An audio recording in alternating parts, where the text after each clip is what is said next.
Our main guest tonight is Mike Aguilar. Looking back on the life that you're leaving, let it rest in a hole in the ground. Stick around for the great revealing, or the fire you've been dancing around. All we hear is the sound of retreating. No one cares where you're coming from. My ears are still ringing and bleeding. I guess we all knew from the start.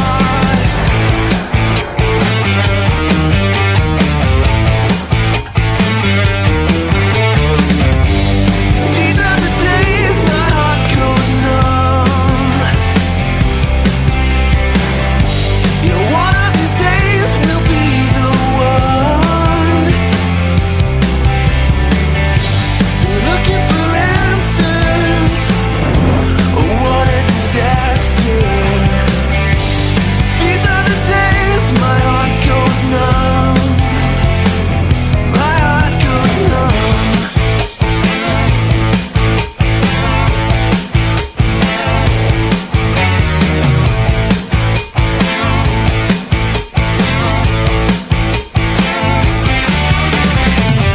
Breathing the fumes of the ashes, the spirits light up the night, looking down the ash. We're live from the Untold Radio Network.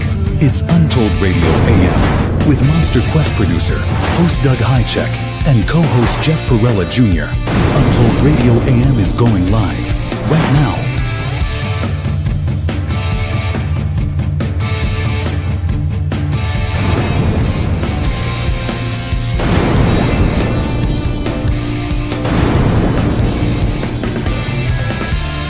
This show is for entertainment purposes only. Yep, that's the ticket. Now here are your Untold Radio AM hosts, Doug Hajicek and Jeff Perrella Jr.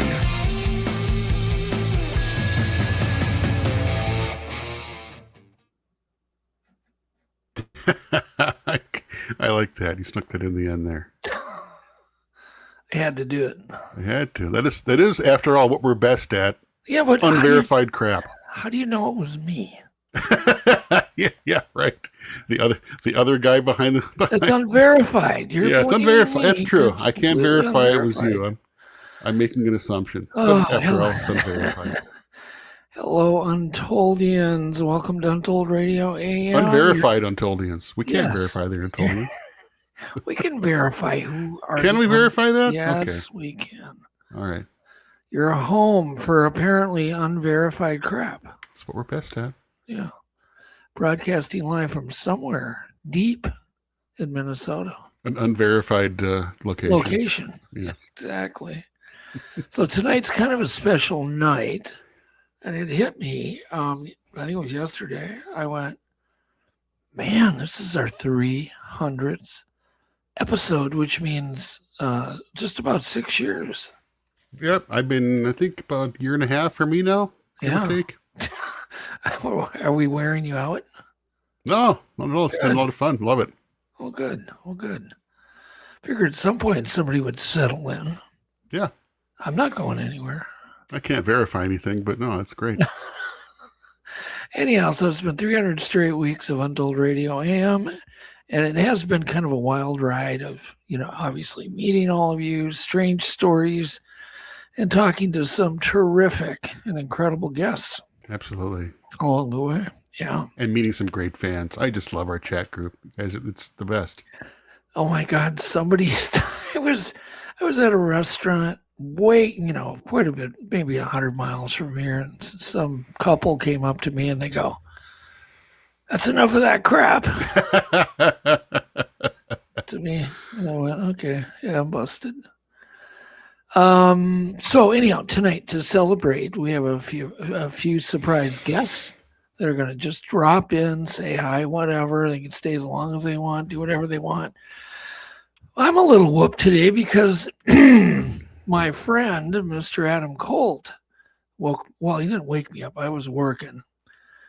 He woke me up with some live crazy stuff going on. He's going to come on and tell us what happened last night. It's kind of a crazy story. Cool. So hang on for that. I believe Roger from Squatch and Holler is going to drop by. Mm-hmm. Carl Supp. Mm-hmm. Chris Reinhardt, maybe. Mm-hmm. He just got back camping with Adam. Oh, okay. So he's maybe whooped. Plus his wife probably misses him. Probably the last thing she wanted to hear is, hey, hon, can I do a podcast tonight? After being gone for a week. So anyhow, what else we got? But our featured guest is Mike Aguilar from Squatchin, Florida. And he's got some chilling stories you're not going to want to miss.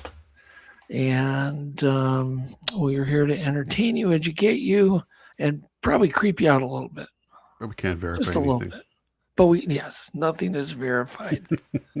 Absolutely nothing verified. We have a really cool promised tech breakdown on building a little part 2 from last week. Yeah, part 2, building a periscope. So if you don't want to put a window cam in at your cabin or farmhouse, wherever you're having Bigfoot activity, here's another idea that would completely deflect the lens idea. Okay, so just hang on for that. You can do it for pennies. So dim your lights, grab some coffee, or in my case, I got a Diet Coke and a bottle of cold water.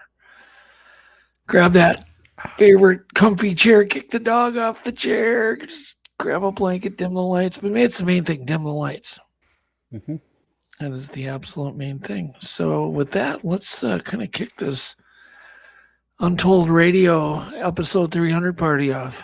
Some weird and fast and unverified news. Let's do it. All right. It's time for weird and fast news. Yeah! It's time for weird and fast news. First off, look at this cutie. Isn't that adorable? A little tiny blue octopus found nearly a mile underwater. Is it a new species? Scientists think so.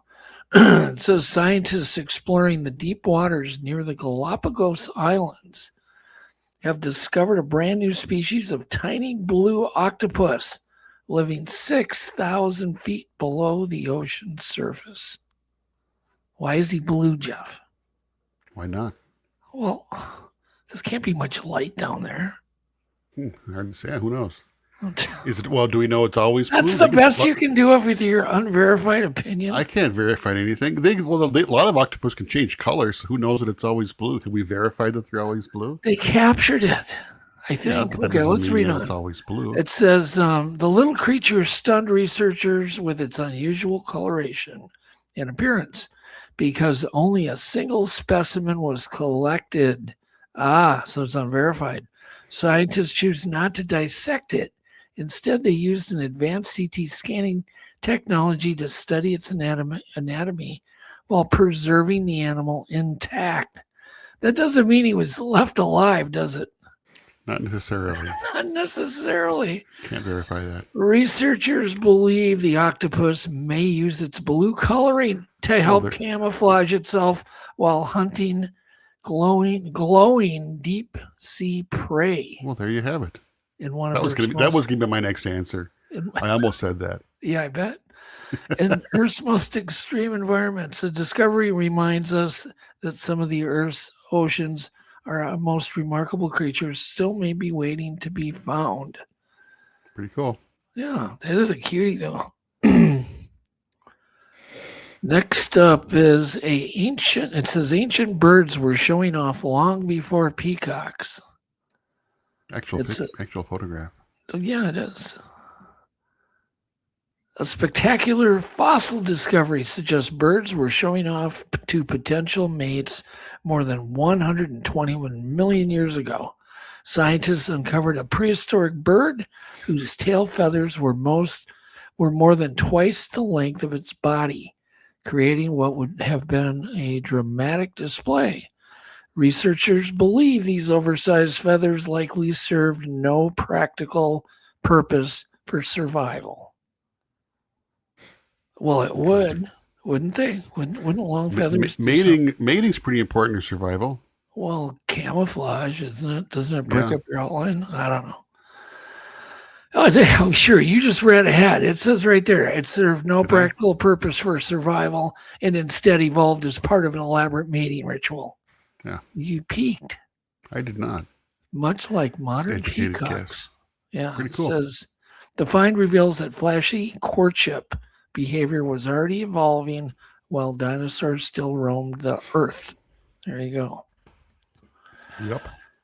Then we have apparently a rogue planet rogue planet pairs wandering through space. Now, I think a rogue planet is defined by a planet that's not bound by a star or a sun. I believe you're correct. I think that's what I think they mean. Let's read. Mm-hmm. Astronomers continue to gather evidence for one of the strangest discoveries in modern. Did I say modern? Murder. In modern astronomy, pairs of a giant planet drifting through space with no star to orbit, known as jumbos, short for Jupiter mass binary objects. These planetary duos appear to travel together through the galaxies. Maybe they're in love. Could be. I think that's what's going on. It's entirely possible. And then your favorite. Scientists discover the deep sea ball of death, or the death ball, they call it. Yeah, I love it. We'll get one for you. Yuck. It says more than 1,000 newly discovered marine species is a bizarre, among all of those thousands, is a bizarre carnivorous sponge. Researchers have nicknamed the death ball. Unlike ordinary sponges that filter microscopic food from seawater, this unusual creature actively captures small animals using a network of hook-like structures covering its body. Wow. What happens when we don't shave? That would be unpleasant. Let's hope they stay small. It says the sponge has evolved into an efficient ambush predator. There you go. It's pretty weird. The death ball. Moving fast. Weirder. Next one's even weirder. It is. How would you like to look like this dude? It says ancient creature had a jaw unlike anything alive today. Paleontologists have identified a 275 million year old animal possessing one of the strangest jaw structures ever seen. The creature, did I say creatures? Something wrong You're with having a hard time reading today. Yeah, I'm having a hard time. Blah. Adam kept me up too late. It's Adam's Fault. The creature's jaw twisted and curved in a way that has no modern equivalent. It looks like a roller coaster. It's crazy. Leading scientists to compare it to a corkscrew. Researchers believe the animal was among the earliest plant-eating vertebrates that may represent an may represent an evolutionary experiment that vanished long ago, thank God. The fossil offers a rare glimpse into the period when nature was testing countless body designs. Do you think our body designs were tested back then? Most likely. Probably. The dad bod. I'm glad we didn't catch these off the dock last week. Yeah, that's true. Yikes. Kind of look like that, though, some of them. Yikes. After you get done after you get done removing the hook, they look like this. Yeah, sometimes. Unfortunately. Sometimes. Oh, just the God. One. Just one. I injured one. We're already in the TMI department. Yeah. Oh, God. Okay, a solar system built completely backwards. Astronomers have discovered a planetary system and wonders why Jeff hasn't switched the picture that appears to violate one of the most accepted ideas in planetary formation. In our solar system and others, small rocky planets tend to form closer to the star, while gas giant planets further away. This newly observed system appears almost arranged in reverse, with the rocky worlds located beyond the giant planets. Scientists are now investigating whether the planets migrated. There you go. They migrated. Now we have migrating planets. Rogue planets that got caught in the orbit. We don't want that. That's a pretty likely explanation for that, actually. Oh, God. And the next one. Is that too boring? Yes. Good. Skip it then. Okay. Pigeons may have a built-in biological compass. Now, I've been hearing about this for years. I always said it was in their brain or in their head. Mm-hmm. Now it sounds like they think it's from their liver. Wow. Let me read this. For decades, scientists have wondered just how homing pigeons can travel hundreds of miles and still find their way home with remarkable accuracy. I always wanted a homing pigeon. That'd be a cool hobby. I think it would be. Blah, blah, blah. New research suggests part of the answer may be hiding in an unexpected place, the bird's livers. Scientists have discovered specialized immune cells containing tiny amounts of iron that may help pigeons detect Earth's magnetic field. Think of it as nature's GPS system right That's into wild. their bodies. I think my liver's got a compass in it too. Could be. I think so. Oh, God. Okay, let's do this one. Scientists are trying to translate plant language. It may sound like science fiction, but researchers are actively working to decode how plants communicate with one another. Scientists have discovered that plants constantly exchange information using chemical signals released into the air. Underground fungal networks, root sections, and even tiny electrical pulses traveling through their tissues. So when a plant is attacked by insects, for example, it can send warning signals that trigger neighboring plants to activate their own defenses. Interesting. Hang on here. I gotta scroll. I have to scroll. That's always a process for me. Scrolling. Just like strolling was always a process for Alex. I gave him, by the way, a copy of Stroll magazine the other day. Because I asked him one time, I go, how do alligators walk, Alex? He goes, he thought about it. He goes, they stroll. And I've never let him live that one down. So I gave him, there was literally a magazine came to me. Stroll? Called Stroll magazine. I swear to God. And I gave it to Alex. Let's see, what do we have? Blah, blah, blah, blah, blah. That's kind of boring. So apparently they're trying to figure out how they talk to each other. Okay, good. They just keep working on that. Let me know when you get it solved, right? Yeah. And now I have to actually go to part 2 of my notes, which is kind of cool. We never had part 1 and part 2. Yeah. Never. Let me know when you switched over. I already switched. Okay. Well, This that's is time for your weird fact then, right? hell yeah. All right. It's now time for Untold Radio Weird Fact of the Week. That is kind of weird.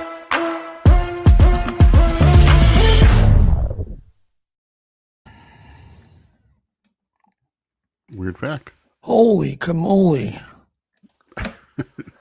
I was looking in the chat. Hello to everybody in chat. People are piling in. Got a little of the marketing done a little late today. Everybody found us, so Just hello, happened. everyone. Yeah. Anyhow, weird fact of the week. Sharks are older than trees. So apparently, sharks have been around 450 million years. Trees have only been around 385. Can you imagine that? Sharks swimming in the oceans and not one tree existed on shore. Trees, isn't that weird? Trees hadn't been invented yet. It is kind of strange. That is weird if you think about that. It is. Right. You just think everybody just kind of poof, it was here. No. There's always been trees, but apparently not. So sharks were here for 65 million years before any trees on the entire planet showed up. And that's a weird fact. Very weird fact. I think that's weird. You can use that one at the next party. Mm-hmm. And then we're going to give you a bonus weird fact because that one was so damn lame. So we do a lame one, we're going to do 2. Okay, Sure. The next one. There are more trees on Earth than stars in the Milky Way. Wow. Scientists estimate there are 3 trillion trees on Earth. That's a lot of trees. That's 7 to 30 times more than stars in our galaxy. And there's only 100 to 400 billion stars in the Milky Way. That's a weird fact. I think so. I like that one. That's weird. Yeah. You didn't know that. I did not know that. You're just going to walk up to a stranger at the bar tomorrow and go, by the way, did you know? By the way, did you know? Yeah. Well, that's say. what they're for. Let's take a little break. We're going to get to our clips. Let's take a little break and let's bring Roger on. Roger probably wants to get the hell out of here. Come on, Roger. Welcome, Roger. Hey. I'm back here laughing. I'm like that. Who counts the trees? And would anybody watch Tree Week? You know what I mean? Like Tree Week. Yeah. Unverified trees. Yeah. And they have Shark Week, and then they'd have Tree Week. And I was like, that bird, it looked familiar, and I remembered I had a haircut like that in high school, and it didn't help my dating game at all. So. Oh, I just popped my ice cold Diet Root Coke. beer? Did you hear that? Or Diet Coke? No, I'm out of root beer, man. Got the zero going on here. Coke. Yeah. Well, it just says diet. What's the difference between zero Coke and Diet Coke, I wonder? I don't know. The chemicals, maybe. Yeah. That's a good answer, actually. Different chemicals. different fake sweetener. Yeah. Yeah. So, how many episodes have you done, Roger? on here, like 42. 42. I can now you imagine. know how much work it'll be before you get to 300. Whew. Man, that's a lot. It is.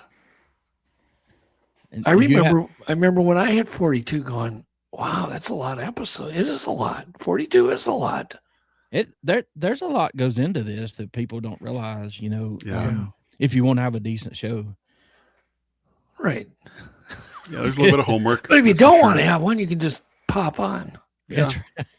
I've done that a few times on our old show. I thought, nah, we don't do that again. But congratulations. Well, thank you. My goodness. Thank you. Do we get anything? Nothing. Not for me. Not for do we get a Waffle House coupon or anything? Ooh, I like Waffle House. A golf clap. We don't have Waffle Houses. No, we do not, unfortunately. What?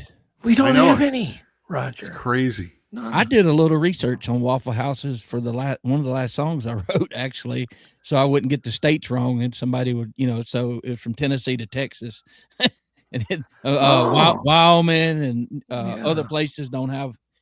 Well, they barely have anything. If you want fast food in Wyoming, it's hardly any at all. Well, there's not much of anything in Wyoming. That's No, a pretty empty state. That's what I like about it. I do too. I love Wyoming. It's awesome. So I think every week, Jeff, we should pick one comment, and that's the best comment ever of the whole show. This one has to be the best. That's a good one. He's just going, I still have a mullet. I love it. He's had it so long that it came and around. Then Kim answers, nothing wrong with a mullet. Okay. I used to have one. I never did. I did. I never did. I was the right age. I just never. Never did that. I don't think those pictures exist anymore. At least he's not admitting he didn't have a mullet. I never had a freaking mullet. No, I never did. I never did. And Raven goes, I like mullets. I went one step further. I had a rat tail off the mullet that went down my back. So. Oh, really? Nice. Yeah. Really? What do you call that? I don't know. The rollet? We have to come up with a name for it. That was a thing. I experimented a little bit because my hair is so fine, and finally I just settled with a flat top. And I was about 300 pounds. I came in with a flat top, and my daddy looked at me. He said, "New haircut?" I said, "Yeah." He said, "You look like a tick." Little head, big body. Oh my God! Thanks, oh my Dad. God! Well, let's bring Adam up. You got to ask him questions too, Roger. But bring Adam. All right, welcome, Adam. Hey. Adam is out of town right now. He's on a research project installing some pretty high-tech equipment, but his first night out there completely alone, something happened to Adam, and he called me about, was it 1:50 or so? Yeah. 1:50. Take it from there, Adam. What in the hell happened? Oh, well, first, you know how the curse of the first night, right? Yeah. So I get out here and I'm going to do the install. I'm unloading all the equipment and spending a lot of time, and I'm exhausted. And everyone's saying you got to put an audio recorder out, so I did. And I went to. Sorry, whoever's phone just dinged. They owe me $1.25. I think that's my computer dinging. Oh, I okay. muted my phone, but sorry, I'll be off soon. That's enough, okay. No, it's okay. First of all, I apologize for keeping you up all night, Doug, but thank you for being there. No, I'm joking. Last night, I was working anyhow. Doesn't matter. Last night has literally changed my entire life. Yeah, but okay, but I got to tell you this story though, Adam. After you left, after we finally hung up, it was like what, 4 in the morning. Yeah, 4 something. Yeah, it was about 4 in the morning, getting close to 4. Then I had my security cameras just blink off, and I knew what that meant. It meant something had tripped my ground fault, which means it shuts my furnace or my air conditioner. It shuts off the hot water heater. So now I'm troubleshooting plumbing at like 4:30 in the morning because it's like, damn it, I'm never gonna get to bed. That's after you. Something else kept me up. Wow, sorry about that. No. It's just the way life is. But it was just funny timing. The moment I got done with you, I got another issue I had to deal with. So go ahead. Well, I got about an hour and a half of sleep last night, and I can hear that you're fumbling all your words tonight. So God, big time. Oh my God. Okay. Slap happy. I'm slap happy. The sad part for all the viewers are that nothing got recorded. But what happened is I went to bed around midnight and started my recorder around 11 p.m. And at 1:35 in the morning, the biggest barrage of house slaps I have ever heard. And I'm not even going to call them house slaps. They were full on fist, like forearm, to me, like an ape beating its enemy. Yeah. And I can do it on the table here, but it was just insane. It was like that. And it went on for 15 seconds. And I never thought it was going to end. And I was terrified. And afterwards, I was shaking. My adrenaline was like full off the charts.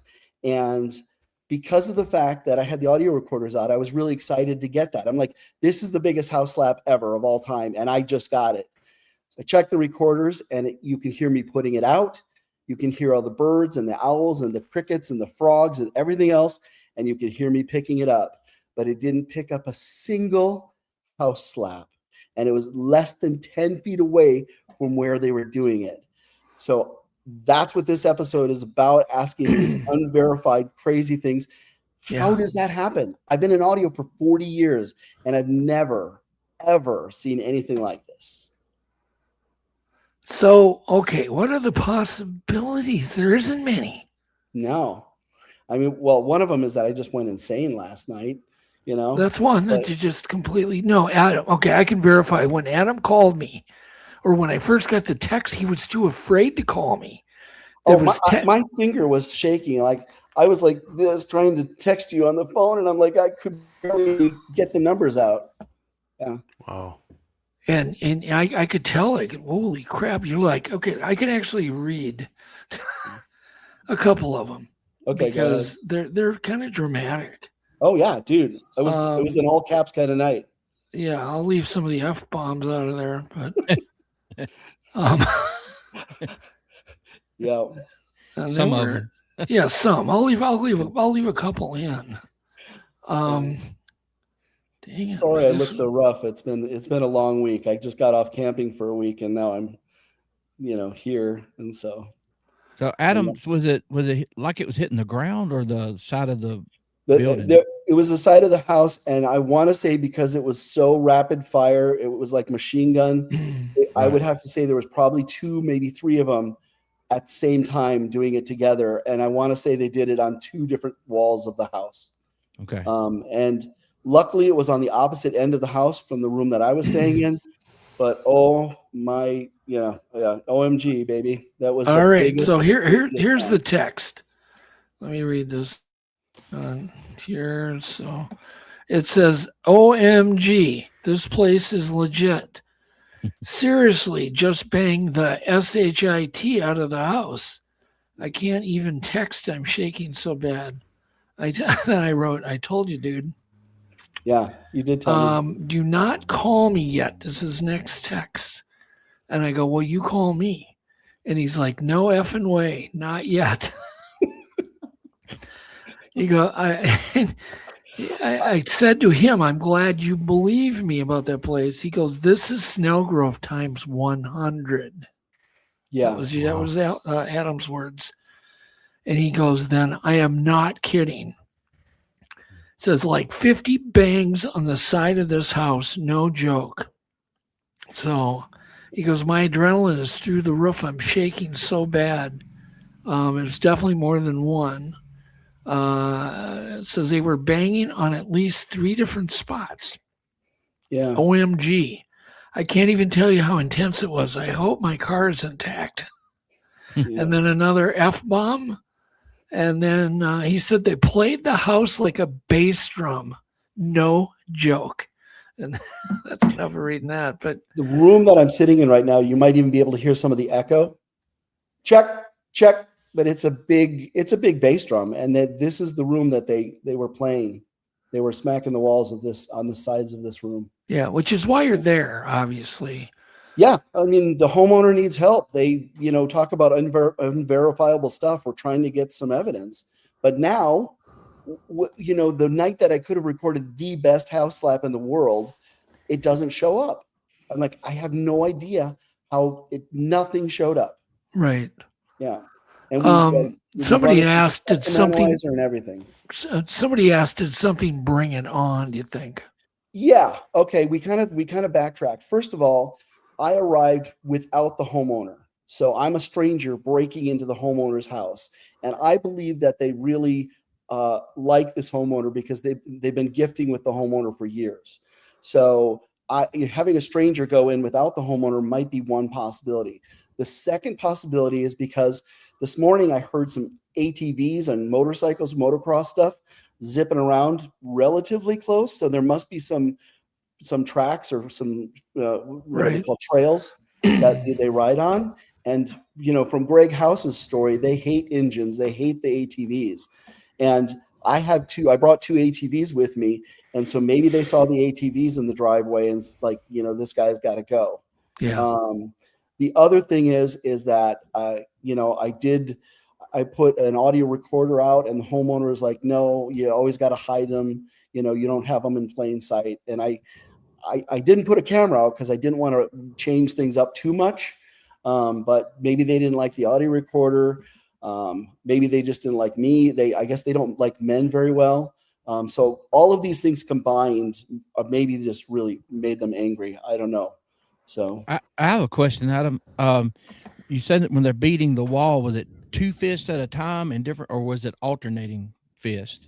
You know what? There were so many of them happening. I couldn't distinguish, but yeah, I wouldn't be surprised if they did both techniques. Okay. Yeah. And for people that have never experienced a home attack, I've been in no less than 50 of them. Not maybe as dramatic as, well, actually I was in one really dramatic one that I think tops Adam's because they were something on the roof and they were lifting the sides of the cabin and rocking it. And, but to experience that is life-changing, isn't it, Adam? Yeah. And now the fact that it didn't show up, I have to figure out what dimension, what realm of reality does this now exist in?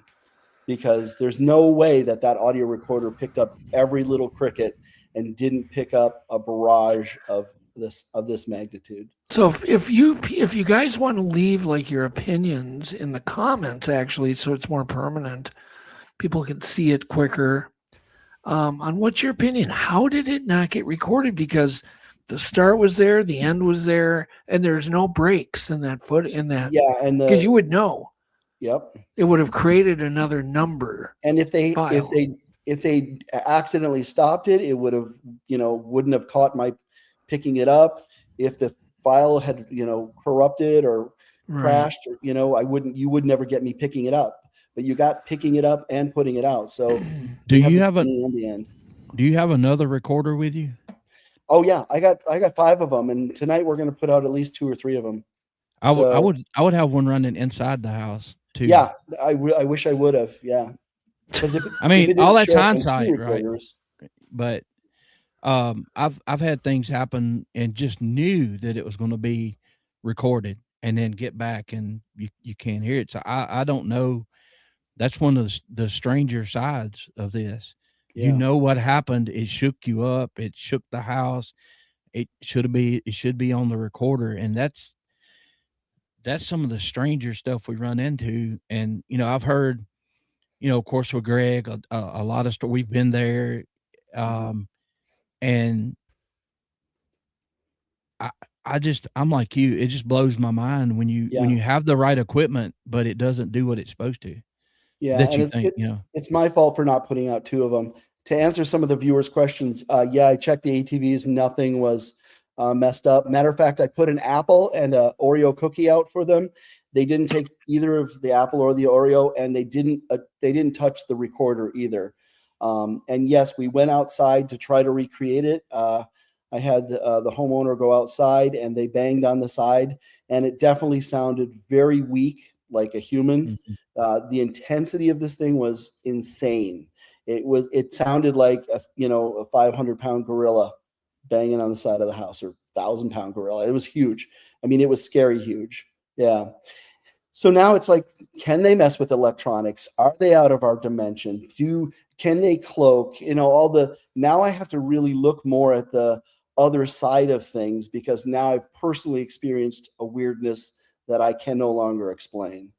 And it's a little weird, and my life has been changed, and I'm really shook by last night. Wow.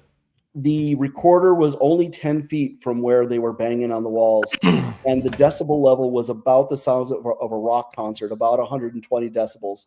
It was incredibly So loud. it was like you were in front of a speaker at a rock concert. Yeah, it was insane. Yeah. It was really, really loud. Yeah. And people are saying things from them jamming electronics, emitting some sort of jamming signal. But they didn't stop the recorder, and they didn't jam the frogs and the crickets. All of those are perfectly contiguous, and they never break. At any point, did you doubt yourself? You know what I mean? Did you go, I'm doubting myself today. I got to go get my head examined now. It's like, but the adrenaline and the fear was so real, and I've never had that before. And Doug knows I don't scare easy. I slept in LBL with my windows down and my roof open alone. Yeah. And like, people think that's nutty, and I don't scare that easy, but man, last night I got an adrenaline rush that I will never forget. You got a taste of the real power is what you Oh my did. God. Yeah. I've never had a taste of the power. Exactly. Yep. Yeah. You've got audio analysis tools. Is there any chance your recorder recorded something beyond our normal range of hearing?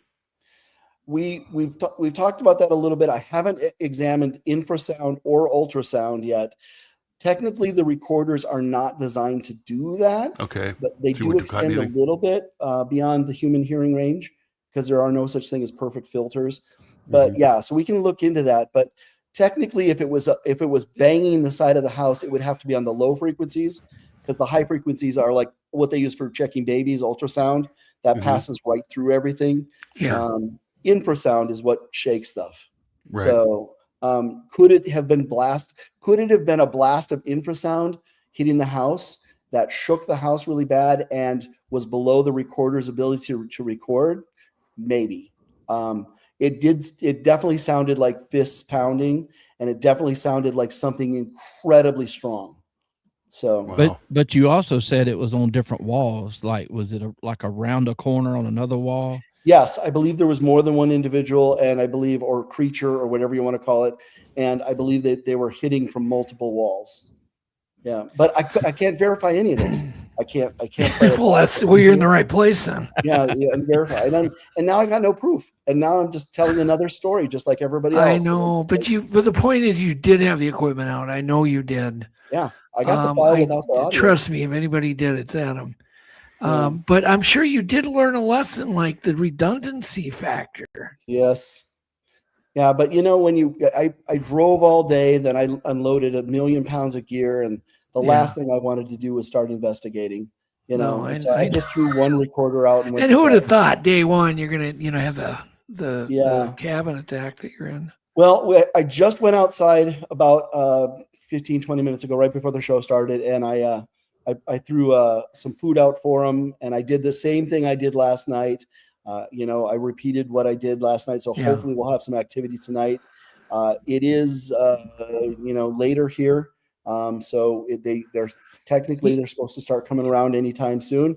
So I was kind of hoping something might happen. Okay, all right. Is there a chance you could do a reenactment? Have a man stand outside and pound the house, or would it damage the house? And was there any damage to the house? I did slap the house with my fist today. It's a vinyl siding on the house, but it does feel like it's got some sort of plywood underneath it. So that would have been what we call the resonator, the plywood in the house. And so it just sounded really wimpy and weak when we did it as humans. You could tell it was a man doing it. And last night, a male, a person, a human. It was when I could tell it was a human doing our test. The test. Okay, so it wasn't anywhere near as loud. The creatures last night were insanely more powerful, and they seemed like they were way higher on the wall. The ground is pretty far away from where the wall is. I would guess it's at least 8 feet down, if not more, in that area of the house. Probably, so they would have to be incredibly big, incredibly strong, and incredibly tall. Yeah. And that we all know what that matches. Yeah. But the fact that, and then I went outside. There's no weird sebum on the walls. There's no handprints. There's no marks. There's nothing in the grass to indicate that something had walked around there. I mean, it is really paranormal. It is incredibly weird, Yeah. Wow. I don't know what to tell you. I did go outside and I verbally asked them to come tonight and, ask them to record them. And I do that mental message thing a lot too, where you kind of, what's it manifest is the what's word, it going to hurt, right? Oh yeah. I went to bed with a really good attitude, and I was looking out the window at the full moon through a slit in one of the shades. And I was hoping, I'm like, yeah, it's going to be great tonight if I just see a shadow pass through the window. And oh man, I got way more than I asked for, Wow. So. There will be some very sophisticated audio equipment going in. Yeah. That's what he's there for. Probably one of the world's best audio setups. I hope so. Yeah. Yeah. So in fact, we'll get alerted live on any activity beyond background noise. It's not going to alert us if a tree frog starts croaking, right? We can set the threshold. Oh, correct. You set the dB on it. Yeah, and it'll auto adjust too. So if you just wanted to, hey, the wind is picking up right now, go ahead and raise the threshold. The frogs are starting to chirp. Go ahead and raise the threshold. Adam, do you have a UV flashlight? Because somebody made D-Man said that you should probably, a UV flashlight might show handprints. I need to add that to my kit. Yes. Yeah, but I bet you that can be gotten at. I know they sell them at that hardware store. I'm not going to mention the name. Yeah, I'm going into town tomorrow. All right, get one because they're going to sell them in the pet category or the pet department. Yeah, for seeing pet urine. Yeah, urine. Yep. Yeah, so do that. Pick one up on me. Okay. Pick one up. Yeah. So it's similar. And yes, Adam was the only person there. Yeah, I had arrived a day early, and that's the other thing too. Is like if somebody was trying to hoax this, they would have never known that I was arriving 24 hours early. Yeah, nobody's. it's just not going to happen in the middle of the night, in the middle of nowhere. It's just, and there's no way a human could have hoaxed it where I heard it and the recorder didn't. That never happens. We don't have that ability. Right. Yeah. So, do you want to, I don't know if you want to hang out for just a little bit. Mike is going to come on. I'm going to bring Mike on. Mike is with Squatching Florida. Mike, are you ready? Okay. 1 second. I'll wave. I'm going to mute myself or whatever, but I'll wave to you if something starts happening here live. Oh, okay. Yeah. So let's bring Mike on. All right. Welcome, Mike. Hello. Hey, what's Mike. happening? How are you? So you got to introduce us. How you doing, man? It's been a while. Yeah, I'm doing good. It was a long night last night, as you've heard. I was on the phone. Yeah, that's live. wild, man. Yeah, I was on the phone live with Adam, and he was scared. I mean, and I would have been too. I would have been probably more scared, but it's not like him to be shaking and freaking out. And I'm just like, I have enough sympathy for that. So I thought, well, I'll just stay up with him, you know. I've never had my house be attacked. I don't live that close to the forest around here, but I couldn't even imagine. That's wild. Yeah. But so this beautiful lady right here, is that what you want me? That's Christina. Yeah. Introduce is this Christina? Yes. Yes. Hi, Christina. Hi, nice to meet you. And I heard that you had some kind of experience. Yes. Yes, I did. Do you want to have her share that now, Mike, or do you want to wait? We can. I was going to get there in a minute because I quickly just wanted to introduce you guys to a couple more people real fast. Sure. Just before we scurry them off, because we're starting hopefully one of the first real family-based research teams. And cool. You know, we have other members, and some of those members you know, but these guys, hey, little guys, come here. We got some little ones. This is the birthday girl. This is Kylie. Hi, how are you? Kylie is 8 years old. It's her birthday. Hey, Kylie. Kylie loves Bigfoot and Sasquatch. She often gifts them. This is Kaylin. Hey, right here. Hello, Caitlin. That's little guy right there is Jesse. Hey, Jesse. And then the big one back there is Kate. Hey, Kate. And we are Squatching FL. Yes. That's awesome. Love it. We they get out in the woods with us just as much as we can get them out. Yeah. And you guys love it, right? I think I was texting you the other day, and you're like, I won't be out of the woods for another hour. So obviously, you like to be in the woods, and that's really the place to be if you can do it. Oh man, we live in a very, very cool area in Florida. So we're right in between basically Brooksville and Homosassa. Oh, and so we've got on my left side, on the west side of us, we've got the Withlacoochee Forest and the Chatsawiska Forest all the way up through Homosassa, where I had my first Class A sighting that got me started in this was Homosassa. And so we have that forest is like a rainforest. Then you go to the east and it's the other part of the Withlacoochee Forest and Citrus Tract, which is all cave systems, which not many people know are in Florida. But we've got a bunch of cave systems here, and so you've got a subtropical environment and then a cave system environment with deep water. We're in a special place, you know. And the Homosassa River is absolutely beautiful, spring fed, as I remember, clear water. One of our favorite places that we go is about 2 miles from there. There's more natural springs up here than just about anywhere in the state of Florida. We've got so many hidden springs. One of our cool areas we go to is you try to drive 2 miles into the forest, park, and then it's a 2 mile hike back to where we start going in and looking around. There's a spring back there, and that spring is there's so much cool activity going on back there. You can imagine a spring hidden in the middle of a tropical rainforest. If you're going to be something that's going to live, that's where you'd want to live, you know? Yeah. Yeah. I love that area that you're in. I used to go there 2-3 times a year back years ago when I was younger. I didn't know that. But that he was younger once. Yeah, true. I swear I was. But it is just probably one of the most beautiful places in the United States. If you guys want me to, well, I got the little guys here real quick since it's kind of a unique thing. We actually had the encounter you were talking about with Christina. We actually had 2 Class A sightings within 3 days of each other. Wow.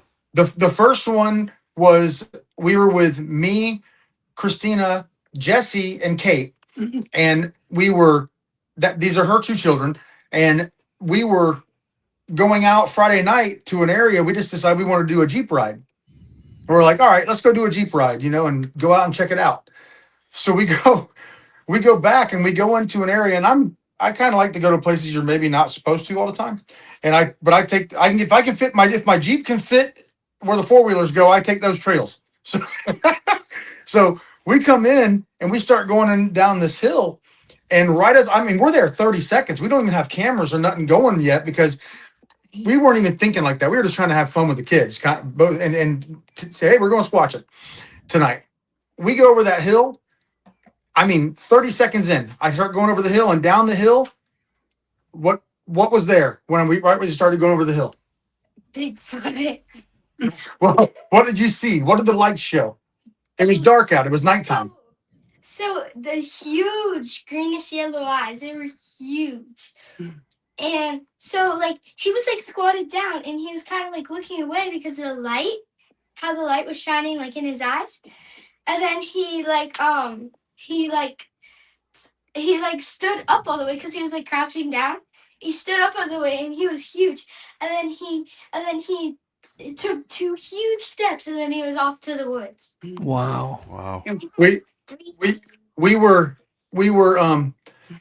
like I said, we had just gotten in there, and Kate was directly behind me, and then Christina's right here, and then Jesse's behind me. And we come over that hill, and it was pitch black, and my lights just hit just perfect. And it was only about 5.5 foot off the ground. And I'm telling you, his eyeballs looked like my fist, like road signs. And they were more yellow than green, but it was greenish yellow. But his eyes were like that. And it was there. And then he stood up and got 2 foot taller. It was he was, he's standing about probably 5.5, 6 foot tall. And then he looked back and then stood up. And he was then he was at least 8 foot tall when he was standing. But now he goes, as he's higher, I guess the angle of the light hit him funny because he put his face down to block it, like it was too bright. It took a couple of weird, funky steps and was gone. So what time of day was it, Mike? It was before the time change. It was in February. It was just before the time change. So it was probably, I think it was right at 7:30, 8 o'clock. Yeah, right around then. It was right as it was before time change. So it was around 7:45-ish, 8 o'clock. I saw Bigfoot 3 times. So Christina, Yeah. do you ever question what in the hell you've gotten yourself into? Wow. Yes, there are moments then when I ask that question. It's not all the time, but there are moments. I have moments. Yeah. Definitely ask that. But no, that night was wild because, we've been out in the field for years now, and I'm just kind of out there just happy-go-lucky, enjoying being outside and everything else. And, not exactly a believer. I don't disbelieve, but, a little skeptic, I would say. And after that night, I saw those big, huge eyes, and it was I did this long blink, and I opened my eyes, and it was still there. And I'm like, okay, I'm seeing that. Meanwhile, everybody, Mike and Kate are freaking out, and I'm just still just trying to wrap my brain around did I just see that? This is just wild. Yeah. Yeah, no, Wow. It's so good for your kids. That's the first thing I can tell you, because you're instilling curiosity, which is the father of all learning. Without curiosity, kids don't learn. And so this will open up an entire world for them. And any parents that don't get their kids involved, I think, are making a mistake. Go ahead, Mike. Well, that's what we're trying to show. We did it before with our last team, and we just wanted to go that much more with it this time and kind of make it around that, revolve around that. We've got like RPG's part of our group, and he's got 4 kids, and we're getting them into doing it too. And it's really cool to get out with the kids. And honestly, it brings a whole different perspective because everybody knows they're attracted to them. And we've taken some criticism. People act like it's not safe for us. I would never bring them into an environment that I didn't feel comfortable. I don't take them into places that I go for the first time ever.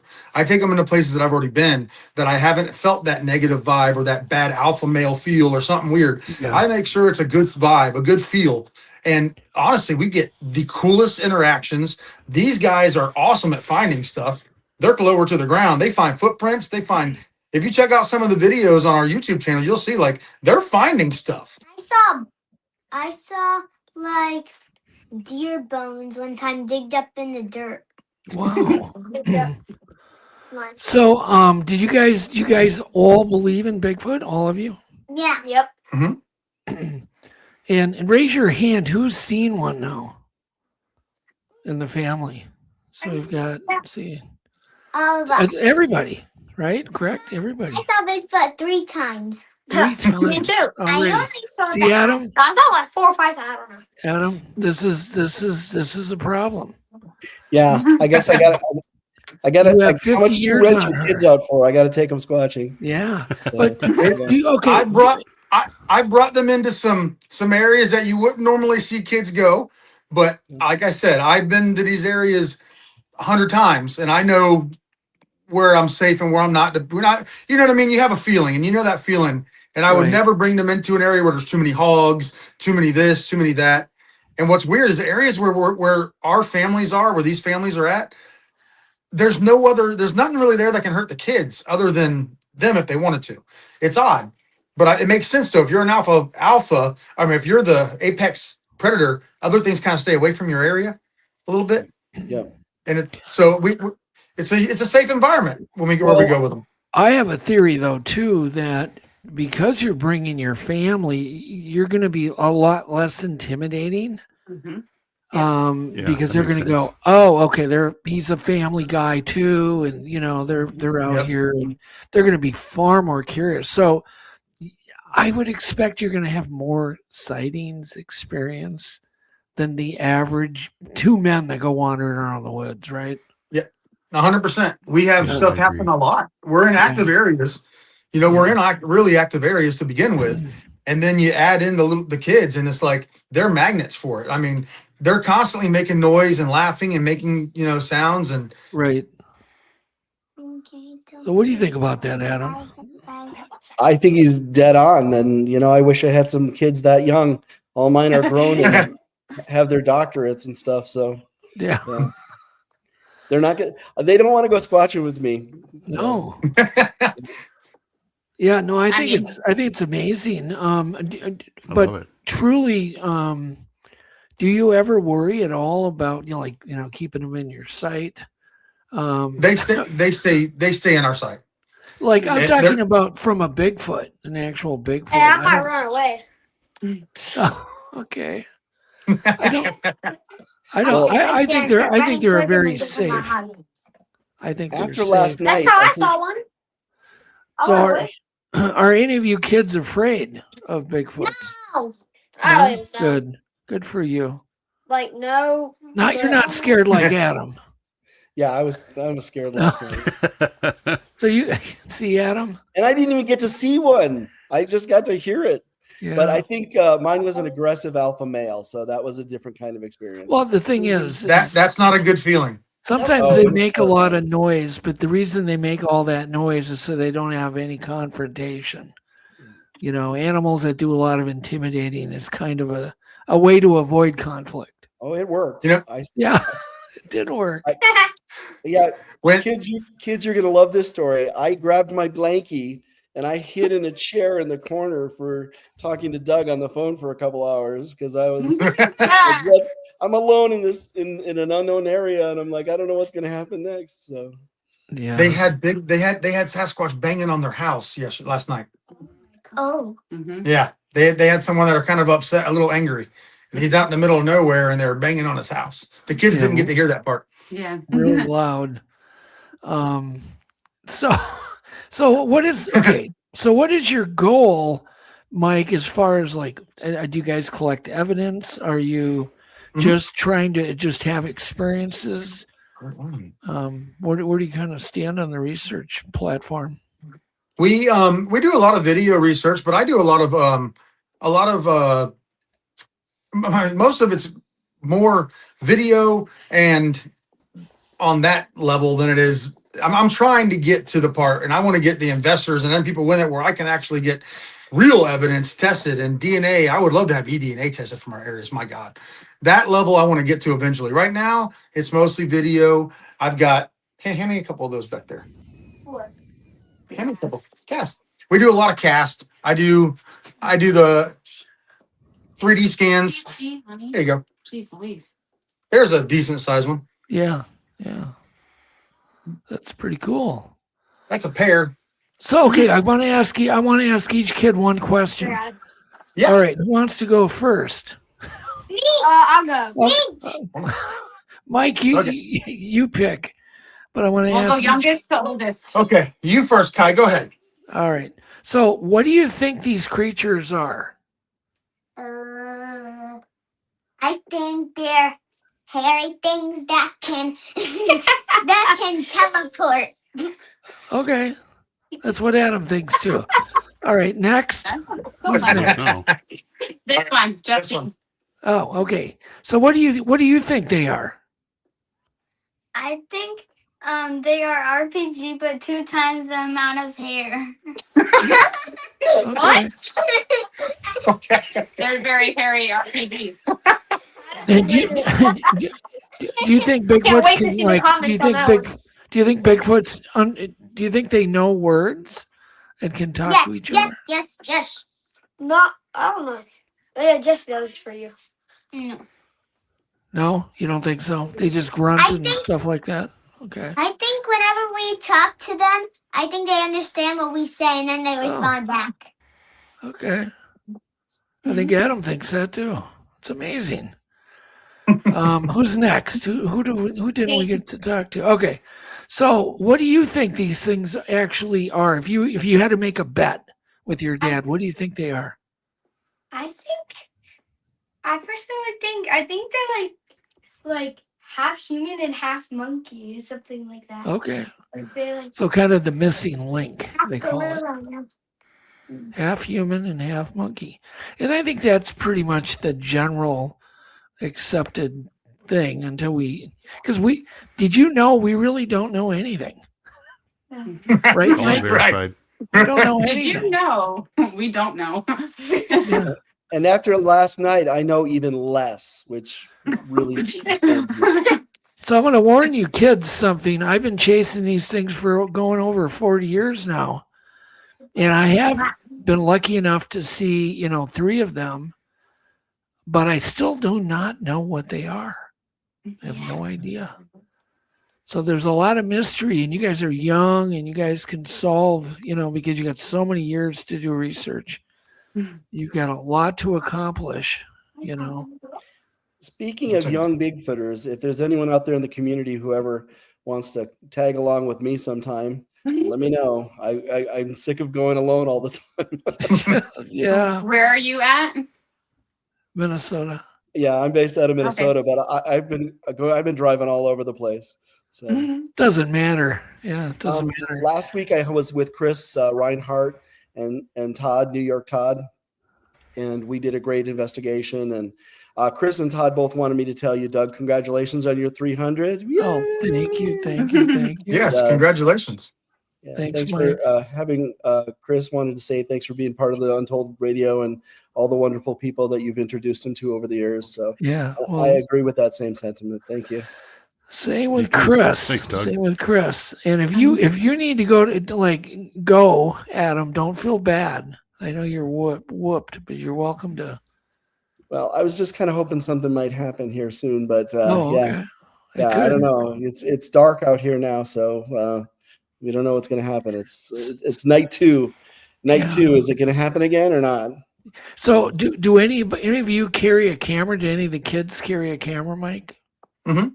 Kalen carries his phone and he does his own little videos, and I'll take his clips. I'll take his clips and kind of like do his like Kalen's view, and I'll do his view from him doing different research areas. You know, like getting his perspective a little different, running through the middle of the bushes and palmettos. It's a really cool view. So you guys as a family, who has the most fear? I have a feel. I don't know why. I just have this feeling it's Christina. Has the most fear? No. Nope.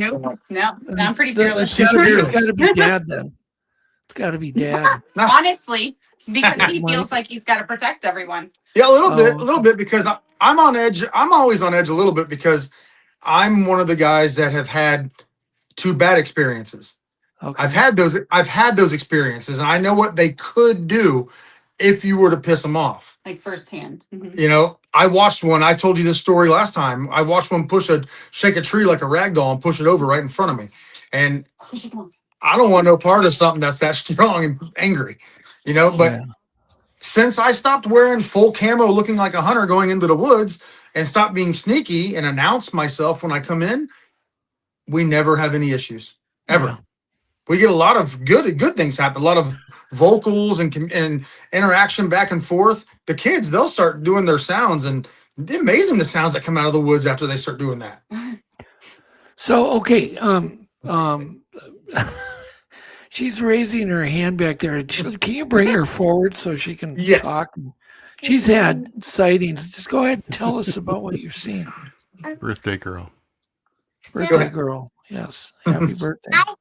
I saw 2 in one day with RPG's daughter, Sky. One time we were next to the area where Kalen saw his sighting.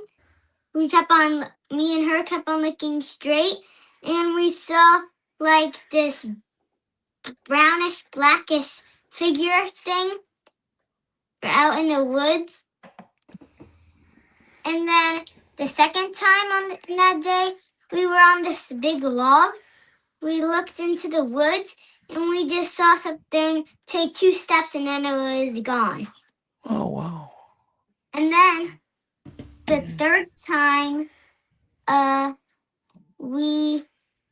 I saw, wasn't it whenever we were trail riding? Yeah, we were trail riding in a new area. There was this log, and we were in a Jeep just riding, and then Kalen said, stop, and then Dad stopped. Dad had to go poop. Oh, thanks. You could have left that part out. Good night, everybody. Important detail. And then it was an unverified crap.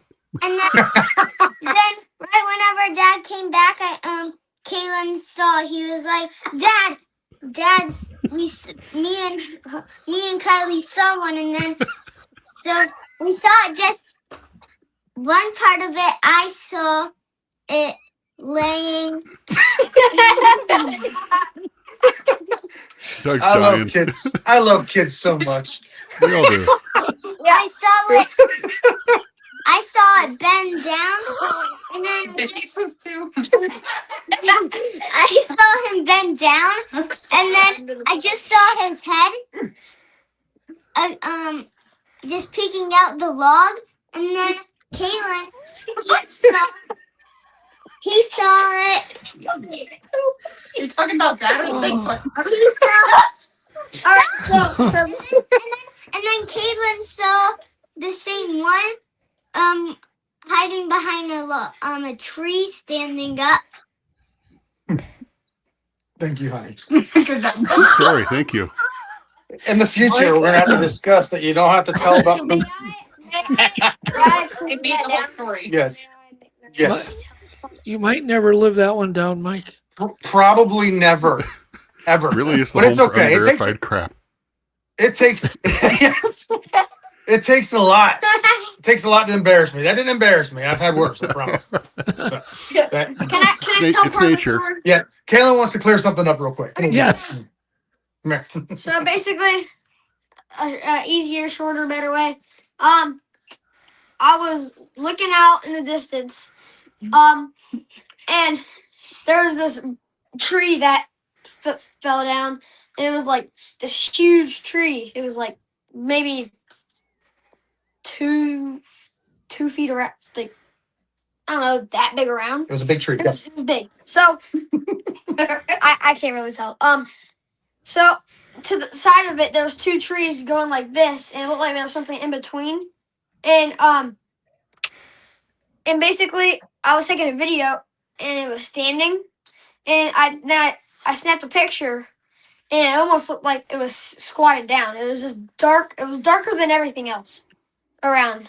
He actually has something on video that I can't get. It's kind of hard to see. It's kind of hard to clear up. But I'm actually going to try and get the little clear video up a little bit so I can see it clear. But there's something there. It's just a head, but it's like it looks like a head of something. It's odd, but you guys, whew, okay. All right. So what you guys are going to do now is say thank you for having us. Yeah. Thank you. Thank you. Thank you. Oh, it was our pleasure. It was awesome. That was great. And It was probably the best surprise I've had ever. Awesome. And Awesome. happy birthday. How old are you again? 8. 8. Turned 8 today. Happy birthday. Happy You birthday. just turned 8 today. Hey, That's an she gets to go do a amazing live age. show. Awesome. Lucky girl. That's Thanks. awesome. Let us finish up with them, guys. Thank you for coming on Yep. so much. And we will catch up with you guys in a minute. Go to tablets. Okay. Bye. You can leave it here. I Bye, got it. guys. Bye. Thanks, Bye. guys. Fun. And breathe. Thank you for that moment, Kylie. My dad had to poop. The funniest part of the story, Mike, was she mentioned about the log afterwards. Yeah, that's what really. That's when I lost it. Doug was I dying. couldn't breathe. I was like, I totally could not even breathe. I was just like, oh God. Well, here's the best part. All right, I think I just got a preview about what's about to what's going to happen in June, because June 13th we're going to go up on stage as a family at the conference, the Florida conference, and tell our story. Oh, Yeah. fun. So, Yeah. and Miss Christina over here, she's going to be. Oh boy. It's her first. She's on the Skunk Ape Roundtable. Oh, fun. Well, that's very So cool. they wanted some new faces, and they selected. Turn that off. I don't know why I There it said So Christina's going up on stage, and our other team member Frank Middleton is going up on stage for the Skunk Ape Roundtable. Very Cool. cool. So that's gonna be Hey, really cool. guys, I think I'm going to jump off now. Thank you for having me on. Yeah, yeah. Congratulations on your family sighting. I still haven't seen one yet. I wish I had. Congratulations. That's fun. And Adam, you're going to, of course, call me if anything happens tonight. I will jump backstage again if something starts going on here. Oh, okay. Just Okay. jump in. Yep. Yeah, if I see you jump in, I'll let you on right away. All right, sounds great. All Thanks, right. Adam. Good to see you. Night. Bye. Oh my God, that was awesome, Mike and Christina. So are they all your kids, We lost it. Christina? Uh-oh. Are they? So explain whose kids they are. Can't hear. Oh, Oh, there we go. I hear you. I can't hear him. Oh, Oh, I can't can hear you Doug. me? Oh, you can't. I can hear you just Can you- fine, Doug. Uh-oh. Weird. Testing. odd. 1, 2, Like, 3. Can you? We hear me, you, Mike? but we don't hear Doug. Well, what Doug asked was if all 4 kids are yours together or no. No, I have 2, and she has 2. Yes. I see. Okay. The 2 So- that were closest to me on my side were mine, and then hers were the one behind her. The Gotcha. Brady Bunch. Tell Nice. them the Brady Bunch. Nice kids. Thank you. Thank you. We They're- tried. Brady They Bunch. keep us young. That's great. Oh, How can it be- so much fun. All right, Jeff. We How have a can it blast be with that- them, man. Like I said, we're definitely working on 2 sides, and one side we actually want to get more documentation on all of our evidence and everything we find. We're going to start doing a lot more of that, and getting more Yeah. serious about that aspect of it, So, how can Mike? because not we've had a hear lot me? of cool things happen, and I want to start really mapping out. I've been mapping out. For a long time. I've been mapping out on my Google Maps. my Google Maps. I've been plotting everything. Every time I find something, I mark it, and I want to go through and I'm going to make a Good big map of it. Good idea. That is so weird that we can't hear Doug. Yeah, what do we Doug, do? Are you Can there, you- Doug? Yeah, can you hear me, Jeff? I can hear you just fine, Doug. Well, I what- can hear Doug just fine. How is that possible? And the audience is hearing you too. That's not possible. It doesn't make any sense to me No, whatsoever. it's kind of like Adam's thing with it. Let me just click out and I'll click right back in. All right. Would you like us to jump back on? Maybe, yeah, that might. I think you just did. Yeah, Doug's gonna reset, and then if that doesn't work, maybe you can reset your phone too. Okay. But Okay. so what do you got? What do you got planned next with the family then? You get the conference coming up. You said any other big camping trips coming up? Well, we're starting to get into swamp butt season in Florida, and camping camping's not the greatest. I suppose. So how about now? Can Mike Yep. hear Oh, me? yay. Yeah, There we we got go. you now. Well, that you know what though, literally that was impossible. That is weird. It is That we no can way hear. this is split. If you heard Jeff, you should have been able to hear me. And Because everybody we're else on can the hear you. same stream, so there you go. Yeah, that's weird. Oh well, But it's kind of. But we're gonna be doing some camping stuff. We're trying to set some stuff up with our other team members. Mhm. We're probably not gonna do as many kid camping trips because Sure. it's hard to keep 4 kids or 6 kids or whoever, because other members have kids too. It's hard to keep that many children happy and content when it's 90 degrees, 80 degrees, 85 degrees at night, and mosquitoes and deer flies. And so we try to keep it to a minimum of about 2-3 hours when we're out with the kids, unless it's, from about November through March. And then that's when we do most of our camping and hiking or with the kids. But now it's just, we keep it to like late afternoon or early morning type stuff.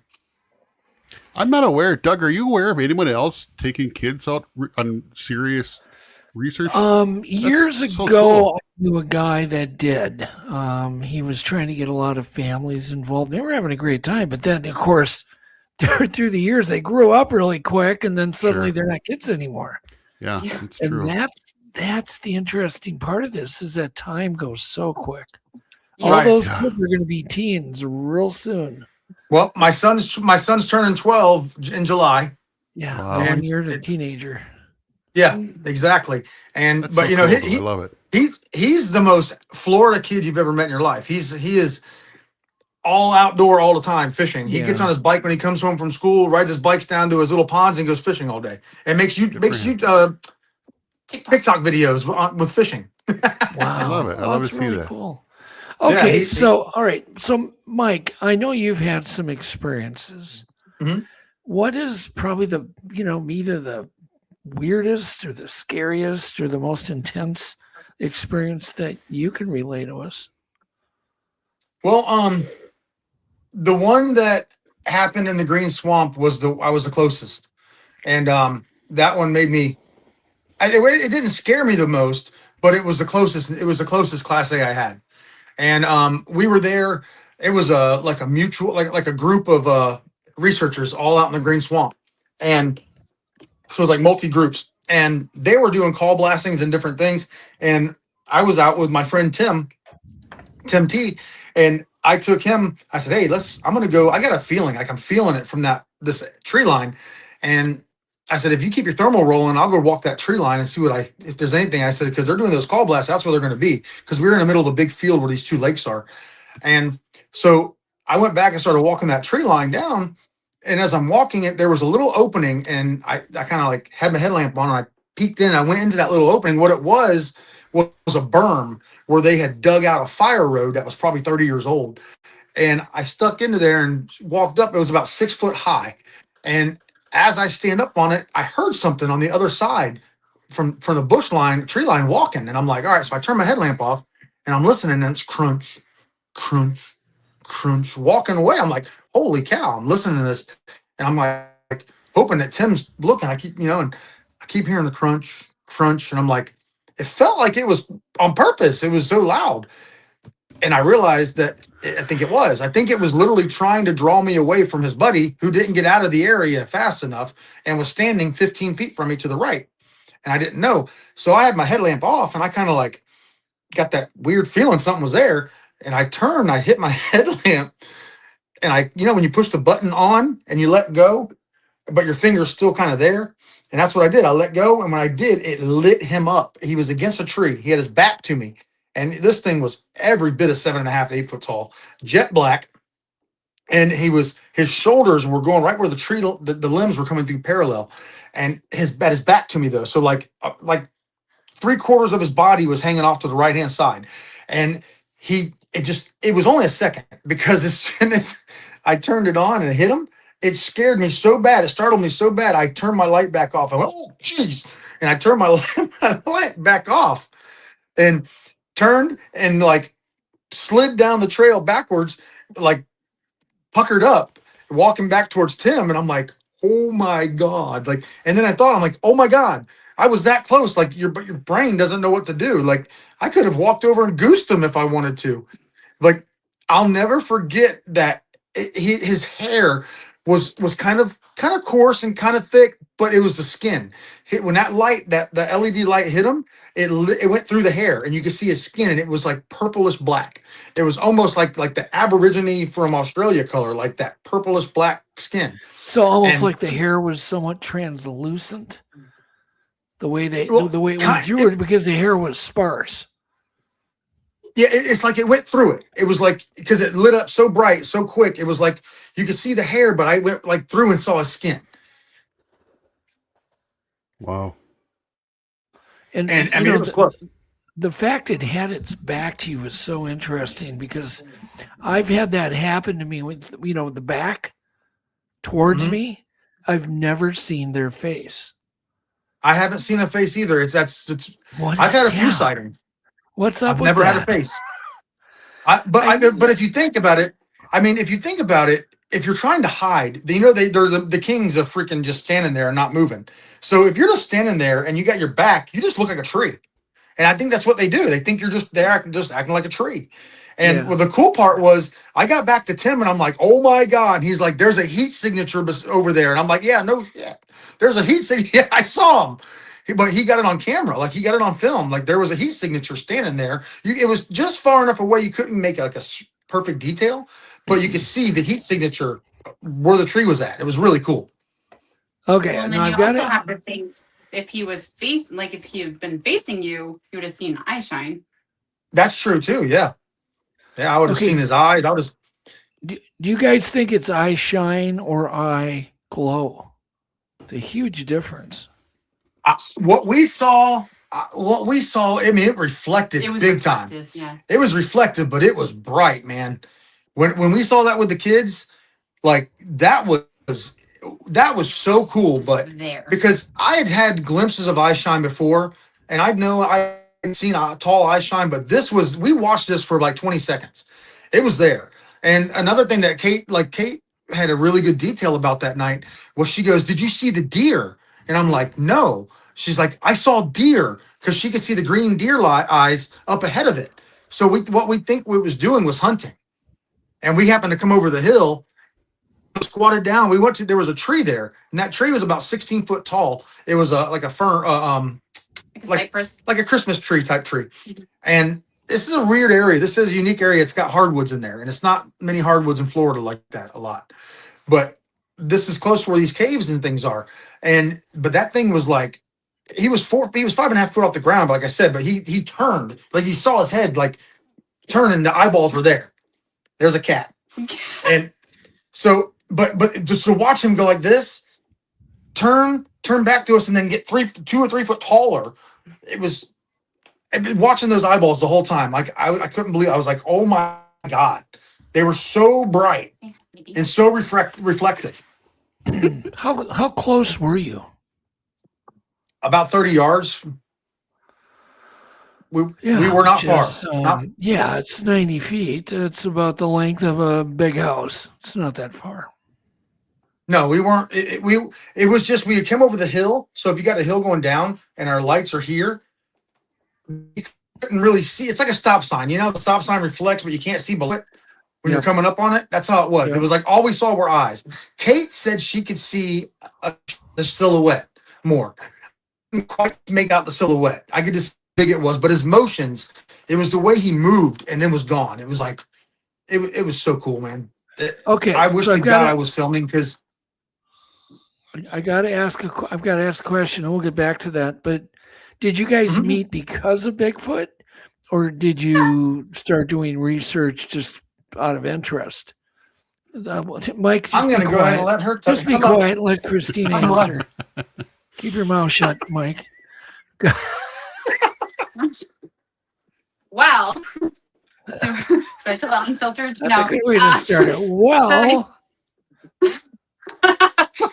we met at a bar through mutual friends and a mutual friend, and yeah. So anyway, he was, we were both kind of just doing our own thing, and then one day he hits me up and he's like, "Hey, it's my birthday. It's about to be my birthday. Why don't you come out with me?" Blah blah blah. And I was just, and I was just kind of blowing him off. I wasn't interested in anyone or anything at all.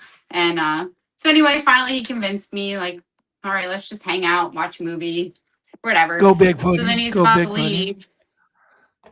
Yeah, so he's about to leave after we, just kind of hanging out, getting to know each other. And he's like, there's this other part of my life I should probably tell you about.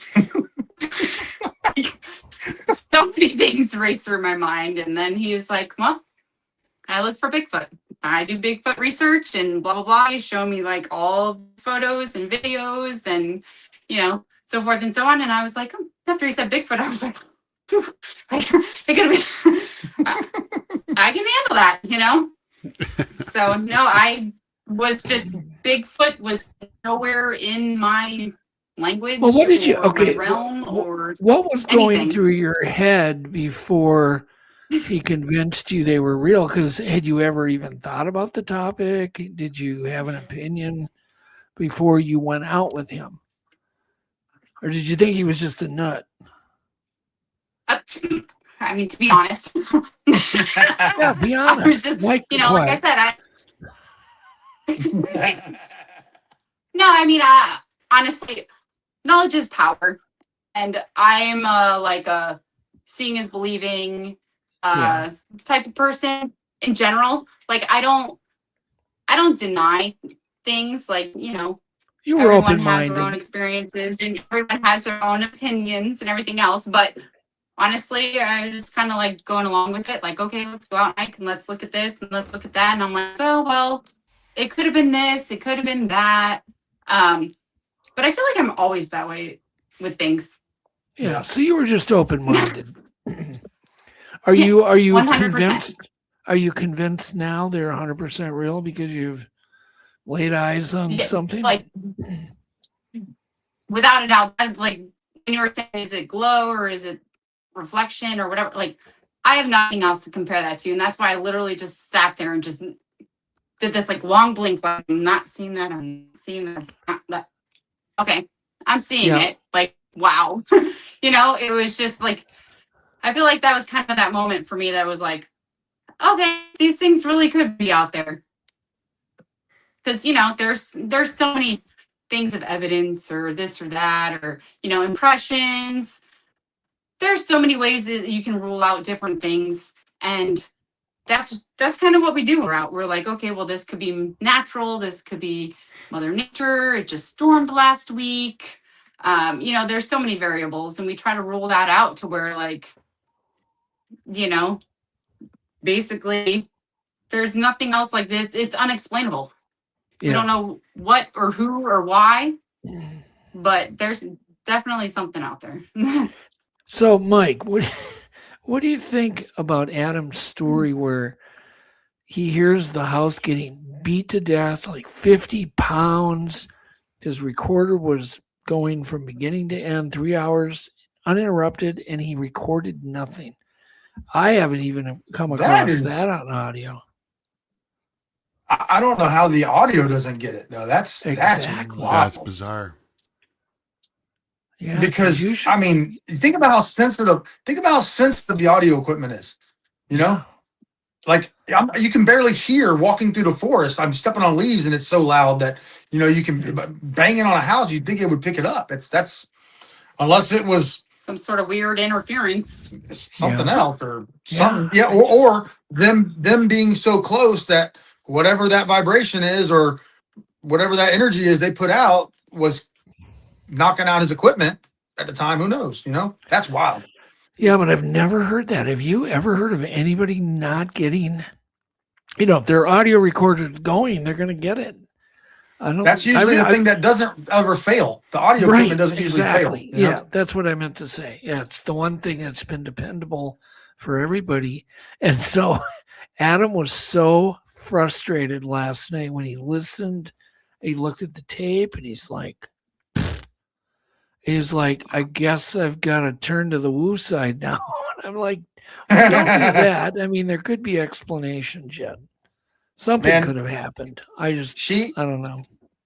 I've had some really cool things happen with her. I got her to start doing vocals out there. I'm like, come on, give me a nice loud screeching type of vocal. And she's got this one that she does, and it sounds almost identical to the weird sound that me, Mike, and Frank heard one night that was only 20 yards away from us. That made me want to have to go check my pants, because it was like this loud, just like sound that came out of nowhere. I'm like, whoa, it was the coldest night of the year. But she makes these sounds, and I swear, the big male squatches are like, hey, what's up, girl? Oh, come back. I'm like, oh my gosh. These sounds that come back after she makes it's incredible. We've had it happen a few times. And yeah, do you think being a woman has anything to do with the fact that you guys have had so much activity and the kids? I mean, I would think it would. I would think it would affect it a lot. I do too. What do you guys It makes us a lot less intimidating. Yeah. Less of a threat. We're just out, having a good time, honestly. And I think more than anything, for anybody, I think it's the energy I think if you bring positive, happy, loving energy out there, you're going to get that back. No matter what. I've never had any bad thing happen when me and her been in the woods together. Right. Never. Not a time. We've been creeped out a little bit where they've gotten really close. Where she got to smell one day and she was like, oh my God. Like, I know what the smell you're talking about now. How would you describe it, Christina? The smell? Ooh. Almost like a sewage wet dog. Any kind of rotting description. Did it have any kind of rotten meat smell? Or no? I have smelled that. We've been out before. To me, no, it smelled more just like sewage and wet dog. Like I have no other description. If you put those two together, it could be the rotting animal sound or smell. Like if I had to describe it, I would say it's like when you get around a group of hogs, real gamey hog smell mixed with a wet dog, but like times 5. Super gamey hog smell mixed with wet dog. Just that, like potent, pungent. But it was like that day that I smelled it. It was like it was just like a whiff. Like I don't know if one had gone by or it farted. Yeah. I don't know. Well, it was okay. I'm going to leave that. I'm going to great. leave that one alone. I'm not going there. It wasn't him.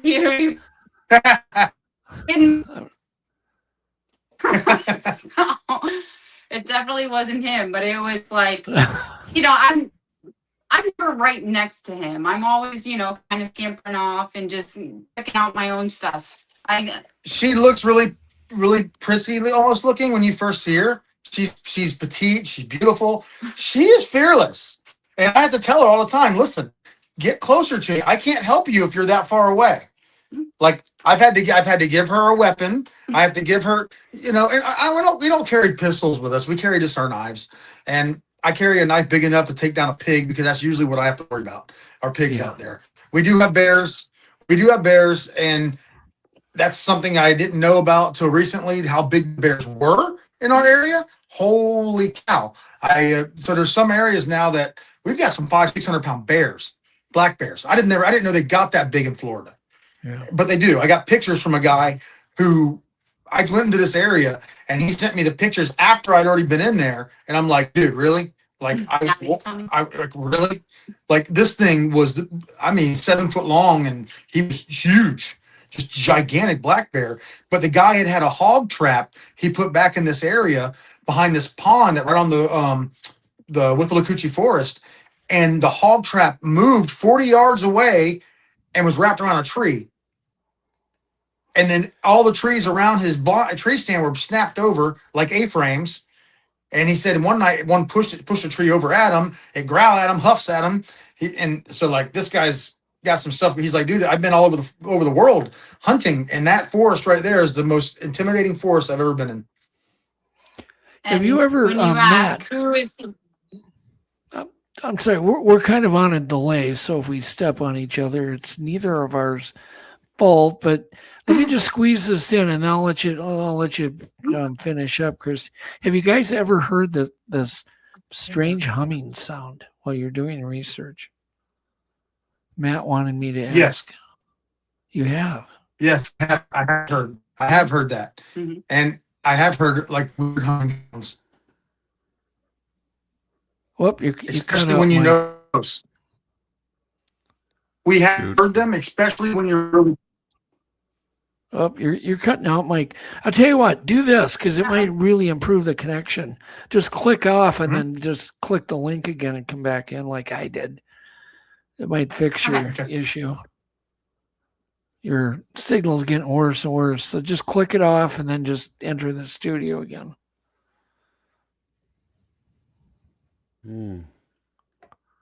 I'll take them off while they do that. Yeah. Interesting. That was fun. That was fun talking to the kids. Yeah, big time. And the thing, I loved how people were going, yeah, kids don't lie. They generally just don't. They're too innocent to lie. Yeah. They just tell it kind of like it is. They may not be 100% accurate, but they're going to lie. Right.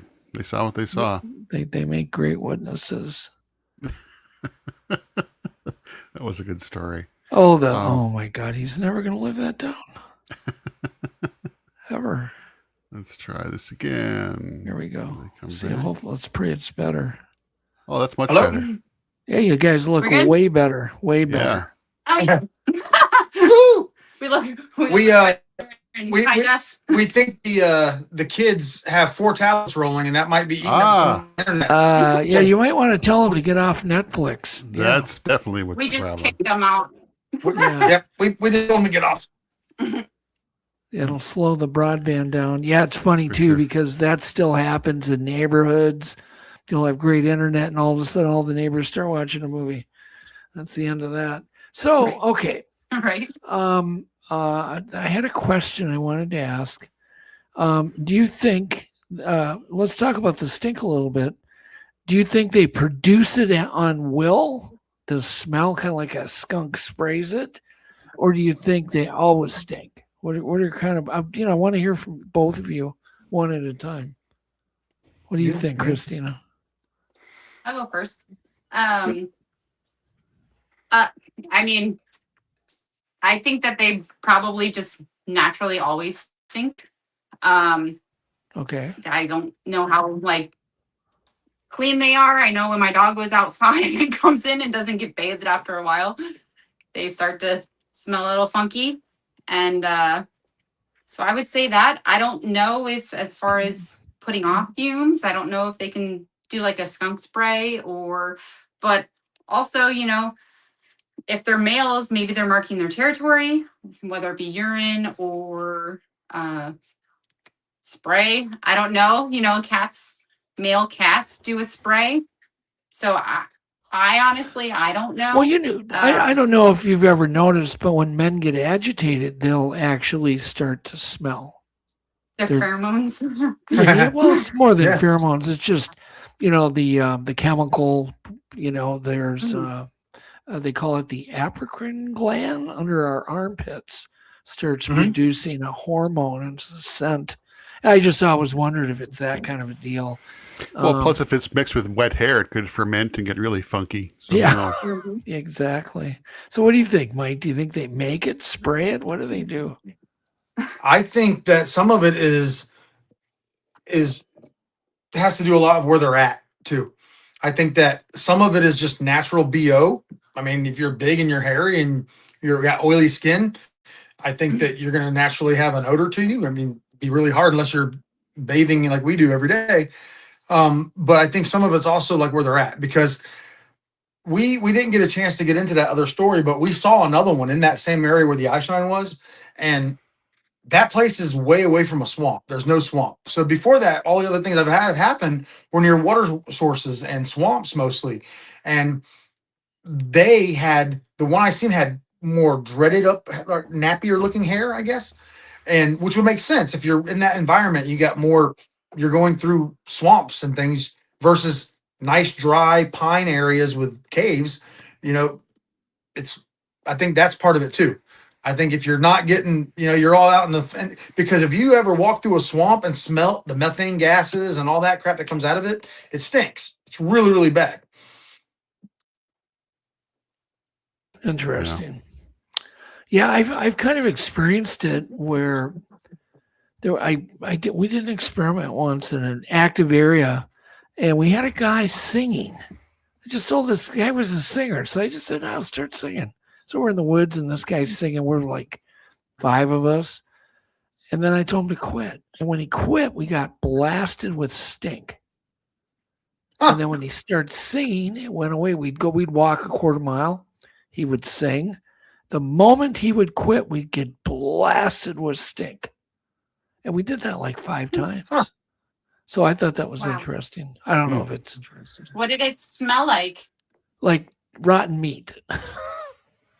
Just terrible, like death, like stink, sweat, rotten meat, wet dog, all of their like manure, like everything. Yeah, it was bad. Like you'd have to cover your face to breathe. So really super bad. Yeah, it is like it takes your breath away. Smell. It's like, oh, like it's so pungent. Yeah, keep singing. Don't stop singing. Yeah, exactly. Yeah, just keep singing. Yeah, and I just wonder about that, and I wonder, what they are and what, why they even let us see them. The one you guys saw didn't need to. I'm sure it was drawn to your family. It was curious. That's got to be the reason. That's why you guys. And I really think I think they really know. They get to really see you go in and out, and really that's when things really loosen up. I was around another family group that I know is a family group. I found 7 different footprint sizes in one area, and I know they're family groups 100%.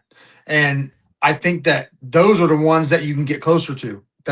It's that lone rogue male that you don't want to piss off, Yeah. Do you remember that story of a guy from Florida who they had moved into a small place with his family, and they were having all their fruit taken off their trees? I believe it was on Wes Germer's show, Sasquatch Chronicles. And he ends up running. He went around the thing to go scare his kids one night. He was just going to play a prank on them. And he runs around and he boomed right into a Bigfoot and bounced off this Bigfoot. And they said they had to burn his clothing because it just was horrible. And that he couldn't get the smell off him shower after shower. He still stunk. I don't know if you heard that story before, Mike. No, I haven't heard that one. Yeah. Me either.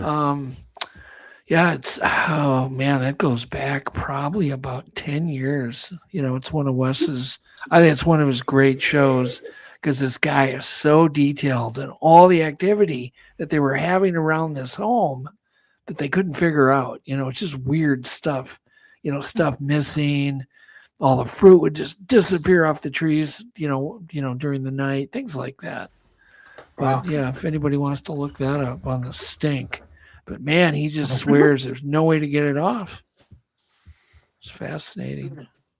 Yeah. Well, I mean, pheromone smell is really hard to get off if you think about that. So maybe that's it's true. Well, I know like skunk, you can, it's pretty much burn your clothes. Yeah. Pretty much. So what do you guys do other than bring the kids out? Do you guys wood knock? Do you Christina yells? And by the way, Christina, do you want to do that yell for us? No, you don't have to. I can. Yeah. If you want, you're not too embarrassed to. It'd be fun to hear. Okay, it. I'll do it. All right, good. Only a little bit more longer and drawn out. That thing carries. It carries really good. Yeah. I bet. So, yeah, are you doing that to try to imitate them, or is this kind of your own version of like what in the hell's going on over there? Well, he's always kind of made like his sound or whatever, and he's like, "Hey, why don't you just make like a girly sound?" So I was like, "All right." That's just. I picked up on some sounds that family group I was just talking about. I learned a lot from them, and the first thing, they imitate birds. You know, we've heard that before, but I know they imitate barred owls, and they do it a lot in Florida. And barred owls you don't typically hear at 12 o'clock in the middle of the afternoon. And barred owls have like that, you know? Yeah. And then you're walking in the woods and you hear, like, you know, like, what? What was that? And then instantly you hear it again, way off in the distance, and another one. Always three. And they always do it twice. And I started paying attention. And I would walk in, right when I got into vision, like where you could visibly see me from this one area that I would walk in, where they could have, I think, you know, they had their scout, whatever they have. And then you hear the other one off in the distance and the other ones. I go walking in, and sometimes I'd hear maybe one other sound like, whoo, and you'd hear it. And I started mimicking that. So when I walk in now, I made that my sound. When I walk in, I don't come in unannounced anymore. I walk into every forest I walk into. First thing I do, whoo. I wait. Sometimes I'll hear whoo, way out coming back.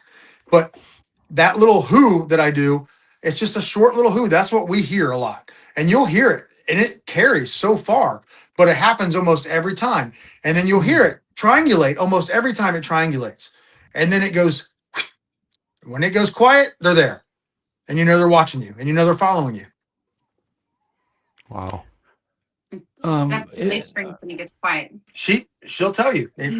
It's not, we're not making it up. It's like, you know, they're there.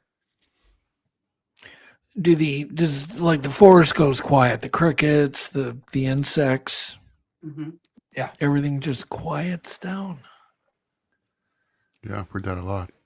Yeah, then you hear that one from about 30 yards behind you. You're like, what? That's when your senses heighten.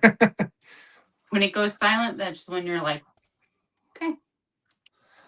Okay, so I want you guys to do your best argument. You meet somebody, they don't know anything about Bigfoot, nothing. And you're trying to both convince them that what you've seen is real or that they're real. What do you tell them? What do you tell a stranger at a party that you meet and you want to talk about Bigfoot? What's your argument? Mike, you go first.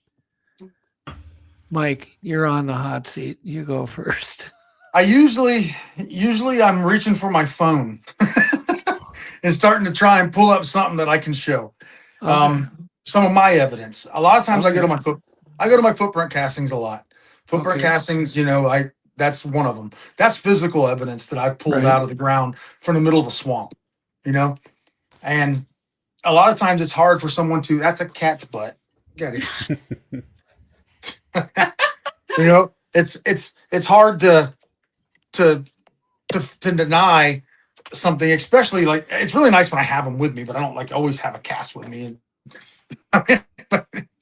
But I'm usually pretty good on the spot with it. I'm like, and I'm not trying to necessarily convince someone 100% it's real.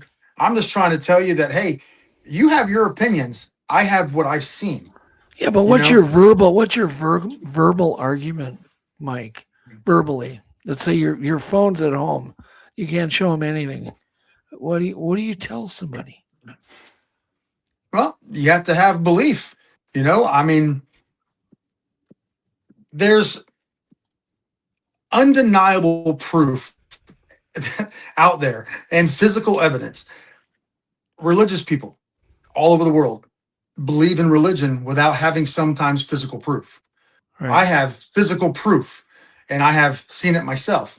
You know, if you're a very religious person, you have a faith, and you may not have ever seen anything, but you have faith. Yeah. You know, I mean, just because you haven't seen it doesn't mean it's not real. All right. So we're gonna ask you, Christina. I think he had kind of a lame argument there. But, Well, I'm sure you can do way better. Go ahead. What do you tell people? You're with a girlfriend and you go, I'm interested, and she goes like, what? So how do you convince her they're real? I don't. Honestly, I don't go around talking about Bigfoot or Sasquatch or Skunk Ape. I don't on a daily basis. It's something that we do in most of our free time, honestly. But I'm actually not an argumentative person. Okay. I'm not confrontational. No. I didn't mean to argue with someone. I meant to just. I know what I would say. Yeah, what facts would you tell them? Go ahead, Mike. It's the only thing that in common with almost every indigenous tribe throughout the entire world. Oh, okay. That's one that I would definitely lean on, because every indigenous tribe throughout almost the entire world has some form of this being, creature, and most of the time it's not creatures, then it's beings or other human type figures, hairy men. You know, it's throughout the entire world. And that's the only thing I think that could be unanimously said, is that every indigenous tribe has some form of this in their culture. That's a good argument, obviously. That's a good one. See, you redeemed yourself, Mike. Nice job. Yeah, you were kind of in my doghouse there for a while. I'm super ADHD, so I have to it's either there or it's not. So it's like, whoo, okay. Well, what I tell people is they're very geographically specific where people see them, and there's 10,000 now documented sightings. That's obviously a big one. The Indian Native argument, all the 100 different Native American names, all describing the same thing is certainly a huge one. But the fact they're seen only where there's woods, water, and hills. If they were imaginary, they'd be reporting them in downtown Vegas, but they're always seen near very, very geographic specific areas, by water, by hills or forest. Usually you have to have two of the elements before you'll have a sighting. You miss, you can't just have one. They won't ever be seen. And they're always seen near water. Were you guys how close to water were you guys when you had your sighting? This particular one. Don't look at her, Mike. No, this particular that particular with the eye shine, that's not any. There's deep water underground and there's cave systems close by, so I can't tell you 100% what's in those caves. Right. So I don't know how near to a river or lake or a pond or a swamp were you when you guys had your sighting? Do you think? Just a guess. I'm trying to think what water's over there. Well, there is a lake over there. There's a lake that's not too far away. I know there's deep water out there because I know there's deep water systems out there. So I know there's other water that we can't find. But if you go to the other forest, there's water. Everything revolves around the spring systems out there. Right. So I said it's a big spring area. So, and I know that's directly because as soon as we got to the spring is when we started having all the activity happen. Right. Yeah. Exactly. I mean, you're 4 miles into the middle of the Withlacoochee Forest finding springs, that no one goes into. Yeah. Yeah. Have you gone back to that same area where you had that amazing sightings? And have you had any further activity at that same location? The one where we came over the hill and had the eye shine, 2 days later, it was a Friday night when that happened. And then it was Saturday, Sunday, Monday was a half day for my kids' school. I picked them up. They were jealous. They were extremely jealous that Christina's kids got to have a visual. They got to see it. And I'm like, well, listen, I'll take you guys back out there. We got time. Let's go. We can go today after school. After I pick you, all right, let's go. So we all went over there. So we go out and we go walking behind where we had the eye shine and we were going to a new little area. We found a game trail and started following it. And I don't remember if it was Kylie or Kaylin, but they're like, look, footprints. And I'm like, okay, I look down and I'm like, oh my God, that's a footprint. And I'm like, oh, there's another one. They weren't super long, but there was toes defined. And I'm like, holy cow, these are awesome, you know? And I get on the phone. I'm like, hey, Christina, can you come up here, meet me at the hill and bring my casting equipment? Cause I don't have any casting equipment with me. And she's, yeah, sure. So she comes up, we make a cast and we pour it in. By the way, this is that cast. Okay. It's not crazy big. It's only about, I think it's actually a 1/4 inch shorter than my foot, but it's actually almost 2 inches wider. So definitely a juvenile. I think maybe a teenager. I would guess a teenage male if I was going to guess. But, right. Can you kind of trace? Can you trace with your hand where you think the main part of the track is? Here's a toe. Okay. Toe. You can see them when I turn them like that. Yep. Toe. Yep. You can see the toes. That helps. Yeah, you can see. Yeah, you can see the toes. Because there was obviously a lot of forest duff where that track was. And there's no arch in that foot. Anything the mid-tarsal break would have been right here. Yeah, I got you. And there was a rock that it was there, so it was actually weird because it was on the rock, like it just stood there, like it didn't even bother it. But so we made that cast, and I'm like, well, we got to let that set up, and we have about an hour before it's going to get dark. Let's just go for a hike. And so the only people that ever go back in this area are usually on horseback. And I know about some horse trails that go through, and it makes it easier to walk through. Because I had learned about the area from a woman who had some encounters back there, and that's why we had started going there in the beginning. That and our friend Mike, who had a sighting in between that area. So we go walking through. On our way back, I got turned around, and I'm following GPS, but it's one of the few places in Florida where there's like 70, 80 foot, 100 foot tall hills that you got to get right in the middle of you. And it's a little pain to walk through, but so I just said, screw it, let's just go. We're getting dark. I got to get back. So I started walking right through the middle of it, the direct route on my GPS back to where the cast was. And as we come down through this little spot, I'd never been at before, we go into this little valley, and it was steep. Like there was, 180, 90 foot on each side like this. And we're walking into it. And my son was right behind me. And then Christina, then Kylie. And we were all in a line coming around the curve, coming into this little valley spot. And about 30 yards up ahead of me, I'm walking, and I just froze. I'm like, oh my God. And there he was. It was not tall. It was 5.5 foot, maybe 6 foot tall. And it looked like he was upright on 2 legs. And it was the most beautiful, black, well-groomed looking hair I'd ever seen. It was almost had like a nice sheen to it. It was beautiful.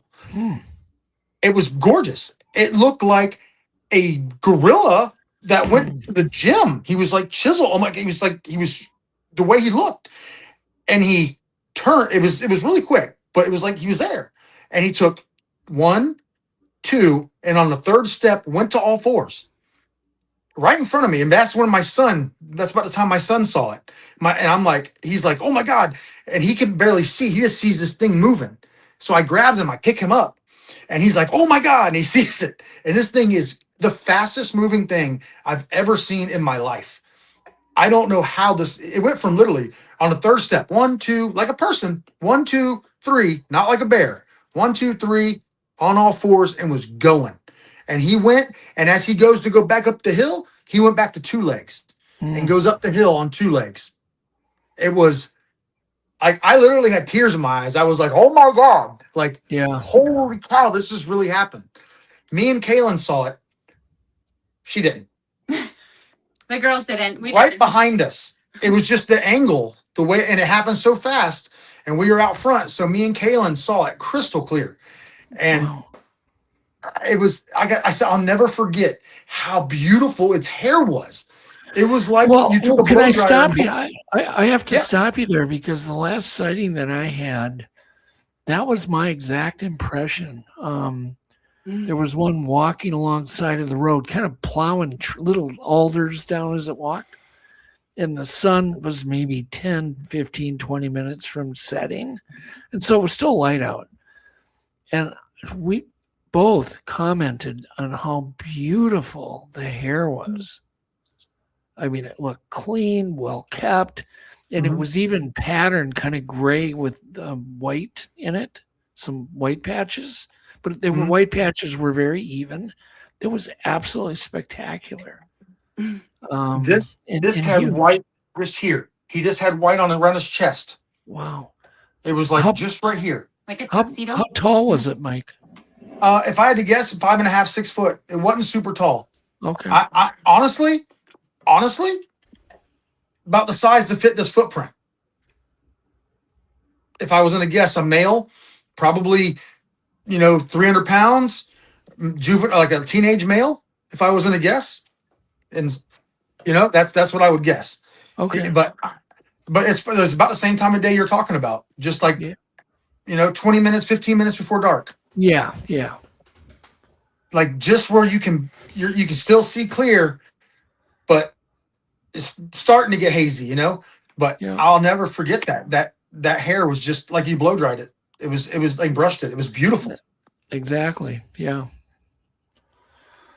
Very interesting. And the all fours thing is really fascinating. I've had some really amazing good, the last personal story I heard came from a game manager who manages wildlife in a big wilderness area. I had a unique sighting where it crawled over a wood pile and then crawled down the other side and then stood up and walked into the woods.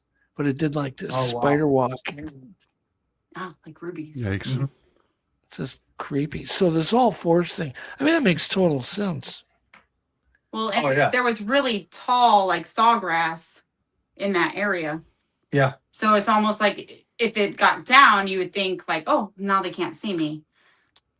But that thing moved through the brush, like we caught him off guard, and he moved like I had never seen anything move the way he went from so fluid from 1, 2, and on the third step down, and was just like gone, like and just plowing through everything, right on up the hill.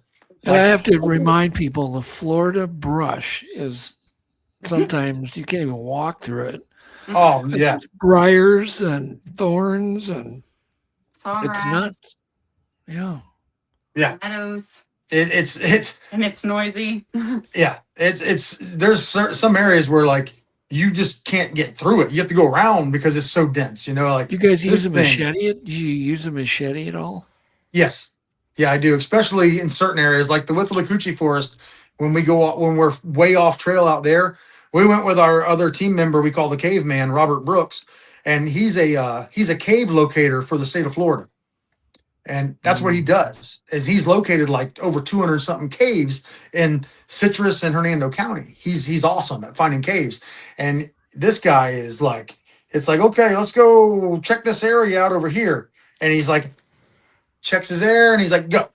He's just plowing through the middle of the forest. Yeah, it's just weird how they seem to move. And I always wonder that about like even moose up in Minnesota here. They'll just plow through. They just gracefully walk through a forest with the racks like 8 foot wide. Right. Yeah, the biggest wolf. Doug to Jeff.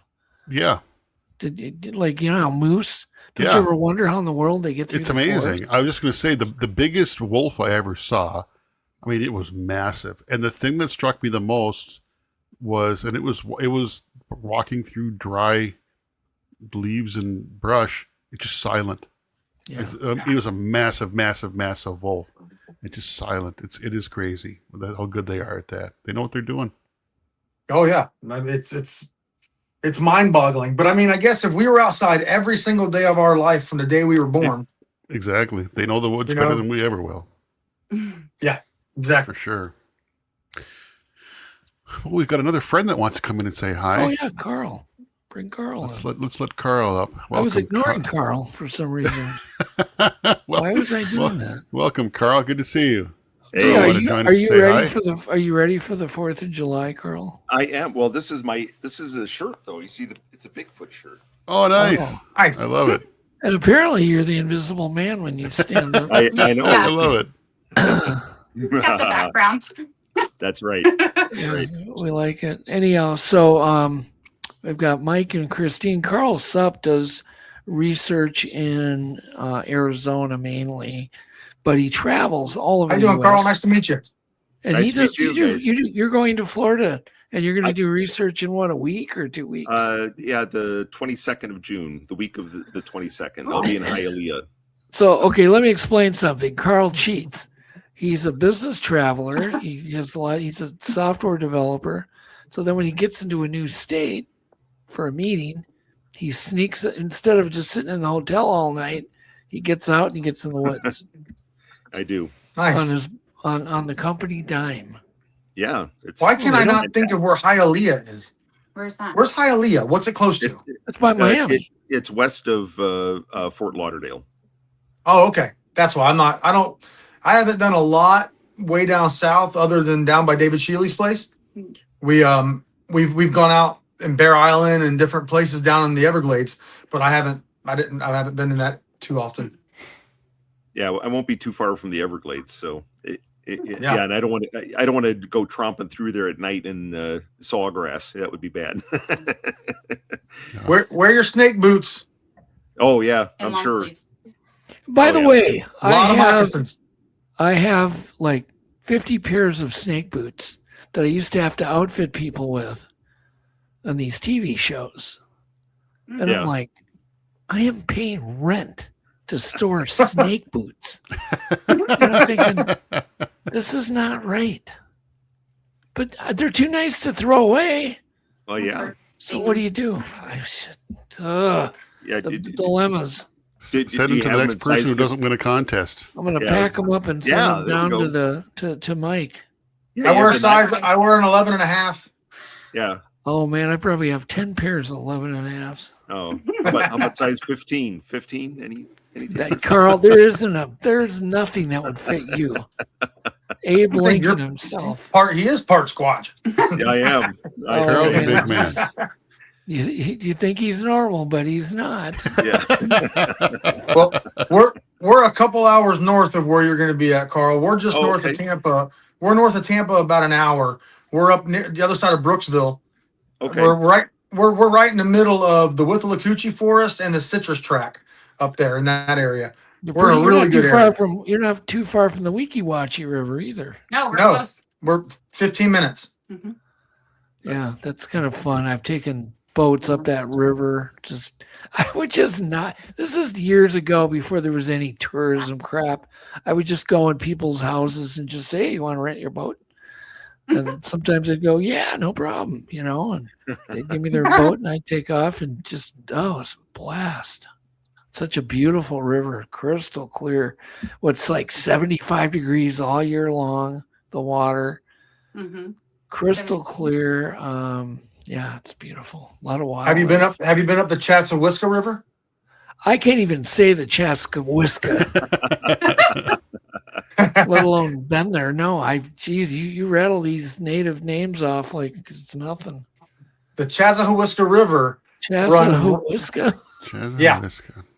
They call it the Chaz. That's just Chaz. Yeah. It runs. It's literally a river that separates the Withlacoochee Forest on the right and the north, and the Chaz Forest on the south of it. And it's part of the largest corridor from Florida that runs up the entire Nature Coast all the way up into the Panhandle. Oh wow! And that river is amazing. It looks like a absolute rainforest when you're back there. It's beautiful back there. It's where they used to film all the Tarzan movies and crap around there. Yep. Didn't know that. That's cool. You didn't know that, did you, Carl? I did not. That's like one of the few things you probably didn't know. Johnny Weissmuller, though. Yeah. Yeah. Olympic champion swimmer. Yep. Yeah, absolutely. Oh man, that was my movies back when I was a little kid. That's the Wayback Machine. That Tarzan came on, guys. Don't disturb me. You're old. That's that's one of my favorite things to do out in the middle of the forest when there's no one around. Is just yell out my best Tarzan yell. You know. Love it. You can do it. Can you do it? Yeah, that's pretty damn good. But I can do it loud though. That's pretty good. Oh yeah. Then all the squats start coming. You know, like the other animals. Oh God. Okay. All right. So we have Carl Supp, who's like, he's pretty familiar with almost any kind of research. Oh yeah. And they brought, I don't know if you had time to look, but they had literally they go Bigfooting with their entire family, a blended family. Was it three? Is it 3 and 3? I can't. 2 and 2. 2 and 2. It seemed like your 4 kids was like 12 of them. Yeah. But sorry, my gimbal died. Oh, you're holding it? Yes. Well, just lean it somewhere. I know. Well, I got it for a moment. We're good. No, Mike, you look. No. Listen to Christina. No. Yes. Get him some books, stack some books, and lean the damn phone. Yes, you wiggle worm. Yeah, I'm getting seasick even looking at you. So, yeah, Mike, you have no say in any of this. None. Nothing. Thanks for being on my side, guys. Oh yeah. You're definitely. Mike is not in charge of anything. I'm 46. I've learned by now that I know, and I accept this role. Submissive, quiet, just listen. Don't say anything ever. You're good. All right, you got it? I think we're about there. It might be a little lower than we were, but that was going with that. Okay. There you go. Perfect. Nice job. See, Mike. Yeah. And you don't have to touch it. Leave it alone, Mike. She's got it. She's got it on plants. All right. Okay, we're there. There you go. Okay, whatever. Perfect. As long as you don't bump it, you're good. See? Don't bump it. Well, now the cattle come running by. So, have you ever done research in Florida, Carl? I have not. I do have a friend that lives up near Destin that sold his ranch in Arizona and bought a very, very nice. I wouldn't even call it a boat, but he's docked in Destin. But I have offers to go up there, but I think that would mostly involve margaritas, probably. Yeah. But, So you haven't done any. You haven't done it yet. Okay. Yeah, just go ahead and shut Carl's camera off and disconnect his mic, Jeff. no, but yeah, you know, I've done several trips to Miami for work, but those were always clogged with I didn't ask if you went dancing in Miami. No. Club. I said, have you ever done any Bigfoot research? I have not done Bigfoot research. It's kind of a yes or no question, Carl. The answer is no. Me neither. I'm just kidding. Well, man. Chase. I'm slap happy. You do not want to. Adam kept me up all night. Doug's overtired. I was going to say, considering I've actually done research in 17 states, you know, the odds are higher than normal. Yeah. Exactly. Florida is the different place in the country, though. You know, we do have some differences. It is a wild place. So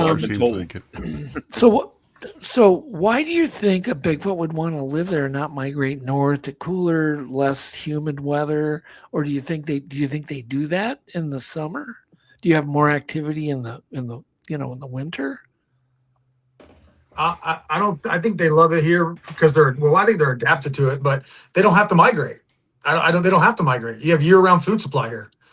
You know, like our winters are barely anything. Last winter is one of the worst winters we've had, and I couldn't tell you how long. And we had one day we had some flurries. So, Mike, and actually, you made a very intelligent statement. A lot of people think animals migrate for the comfort. They migrate for food. Yeah. Do you all agree with that? I totally agree with that. They don't give a rat's ass if it's 40 below or 200 degrees above zero. They just want food. Yep. Do you agree with that, and Mike? you've got a forest. Our forests are absolutely filled with deer, hogs, turkeys. Mm-hmm. You know, you've got year-round supply. As many people are still moving to Florida and as much development still going on, Go into one of our forests, go 1 mile deep, and watch how secluded it is. And there's still a lot of untamed Florida. It's sad what's going on, but we're right at the line where it's like from about us south is where it's really, really going crazy. We're still in that good area, You're talking about but it's construction and you're talking about construction. Yeah. But that's also what gives us an advantage on having sightings and having encounters, because I figured out something, that all these protected little areas are surrounded by people, rivers, and forests. But these protected areas, these little preserves, 10,000 acres here, they're all part of the corridor in some way. They all connect. Yeah. That's one thing they have in common. They all connect somehow.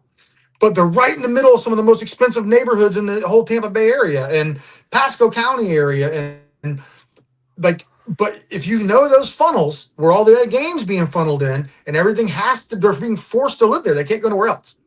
And if you can find those, that's where I started finding, and that's where I found all of our evidence from everything.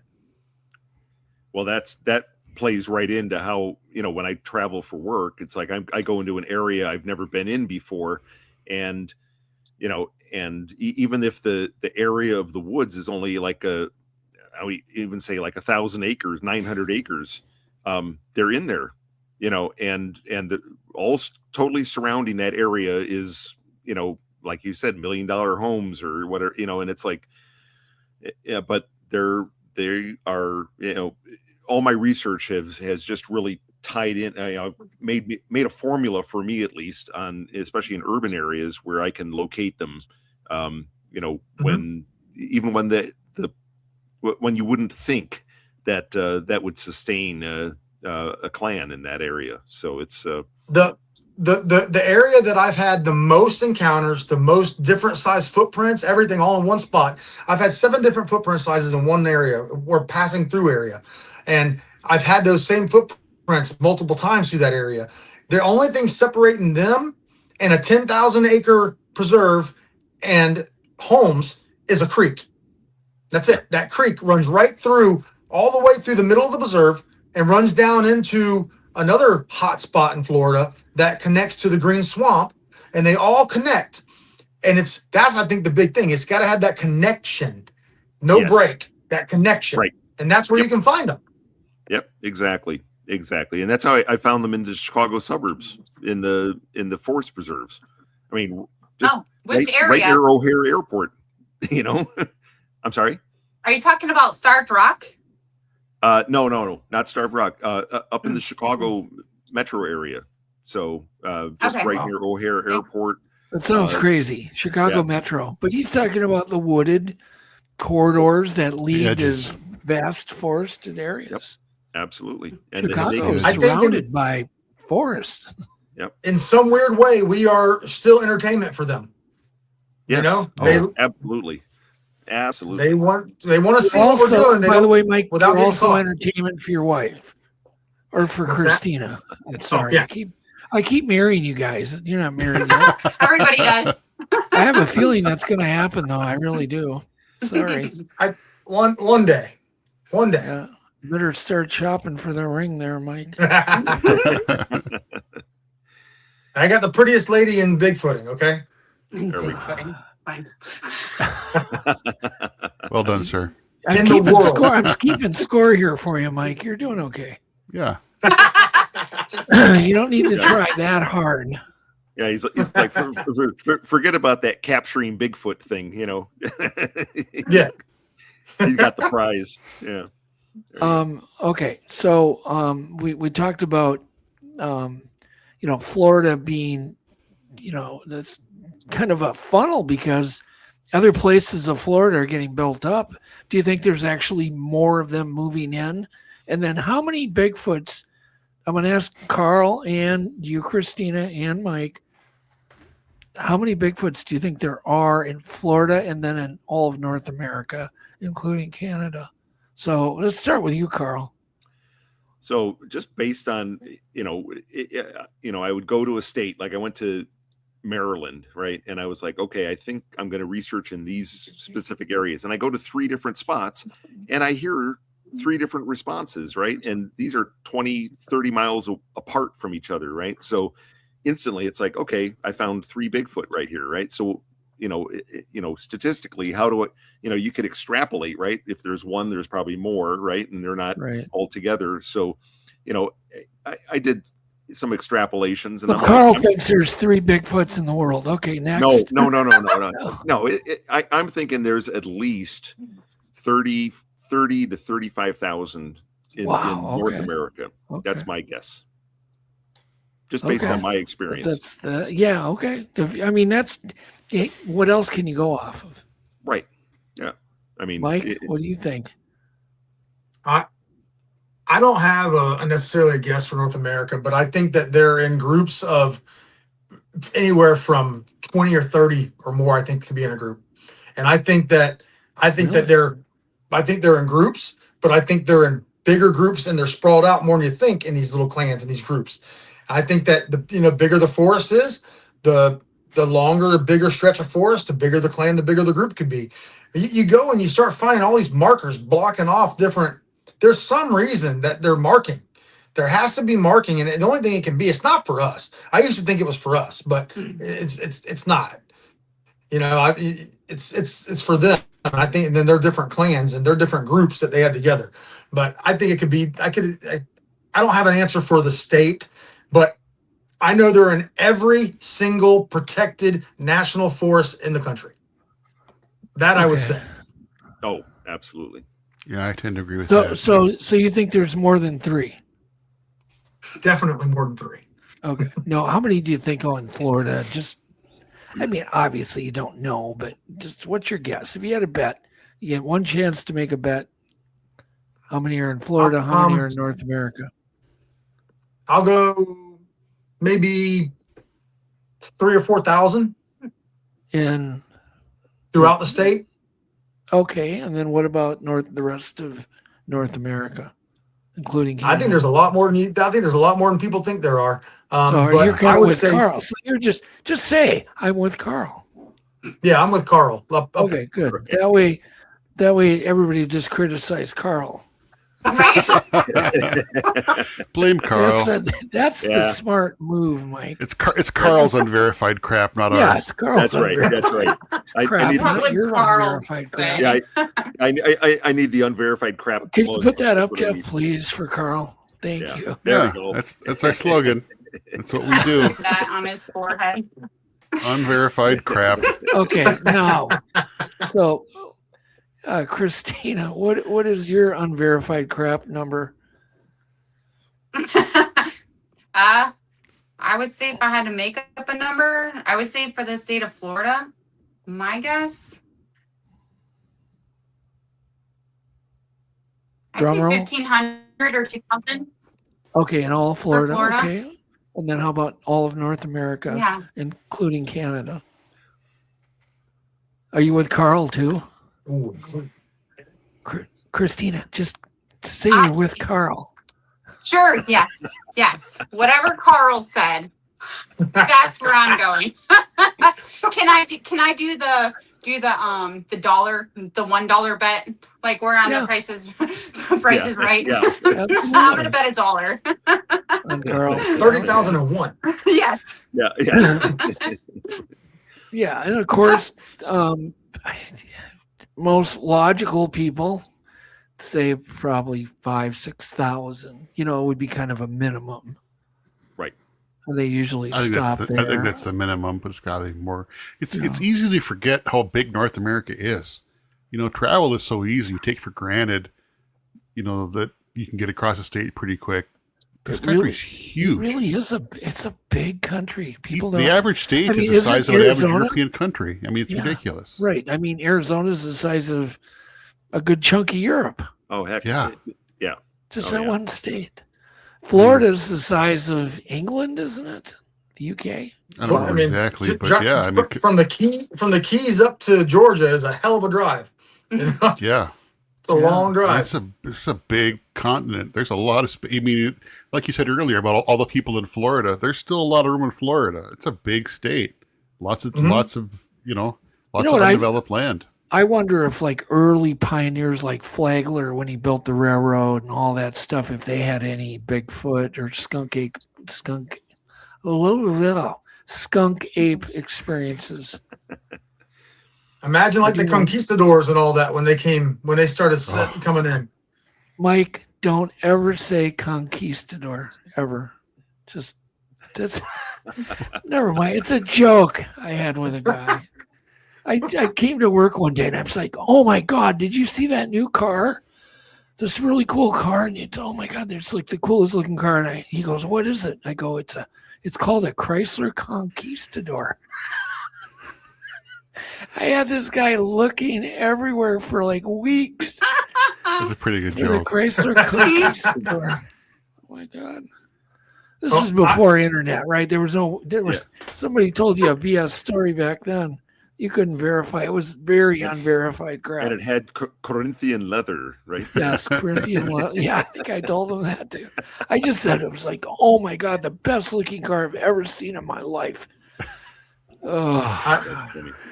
I've had some weird, unexplained dreams that I've had and it's usually have happened after I've been out around these groups for a long period of time. And I was around that one group for like 2 years, and I was in there all the time. It was when I was going through my separation, so it was what I did. I went every day after work, and I would be there all the time. Like therapy. And it helped me. It helped me through. Yeah, it helped me through it.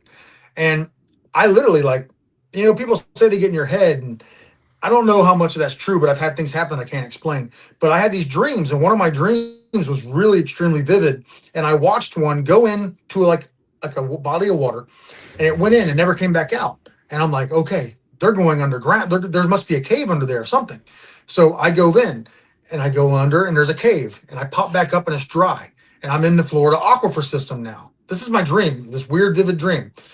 I'm in the aquifer, and as I'm walking through, one of the first things I found was one of those old Spanish helmets. That's what I said that. Like, it made me think about that. Because how weird is that to have in a dream? That's what I found.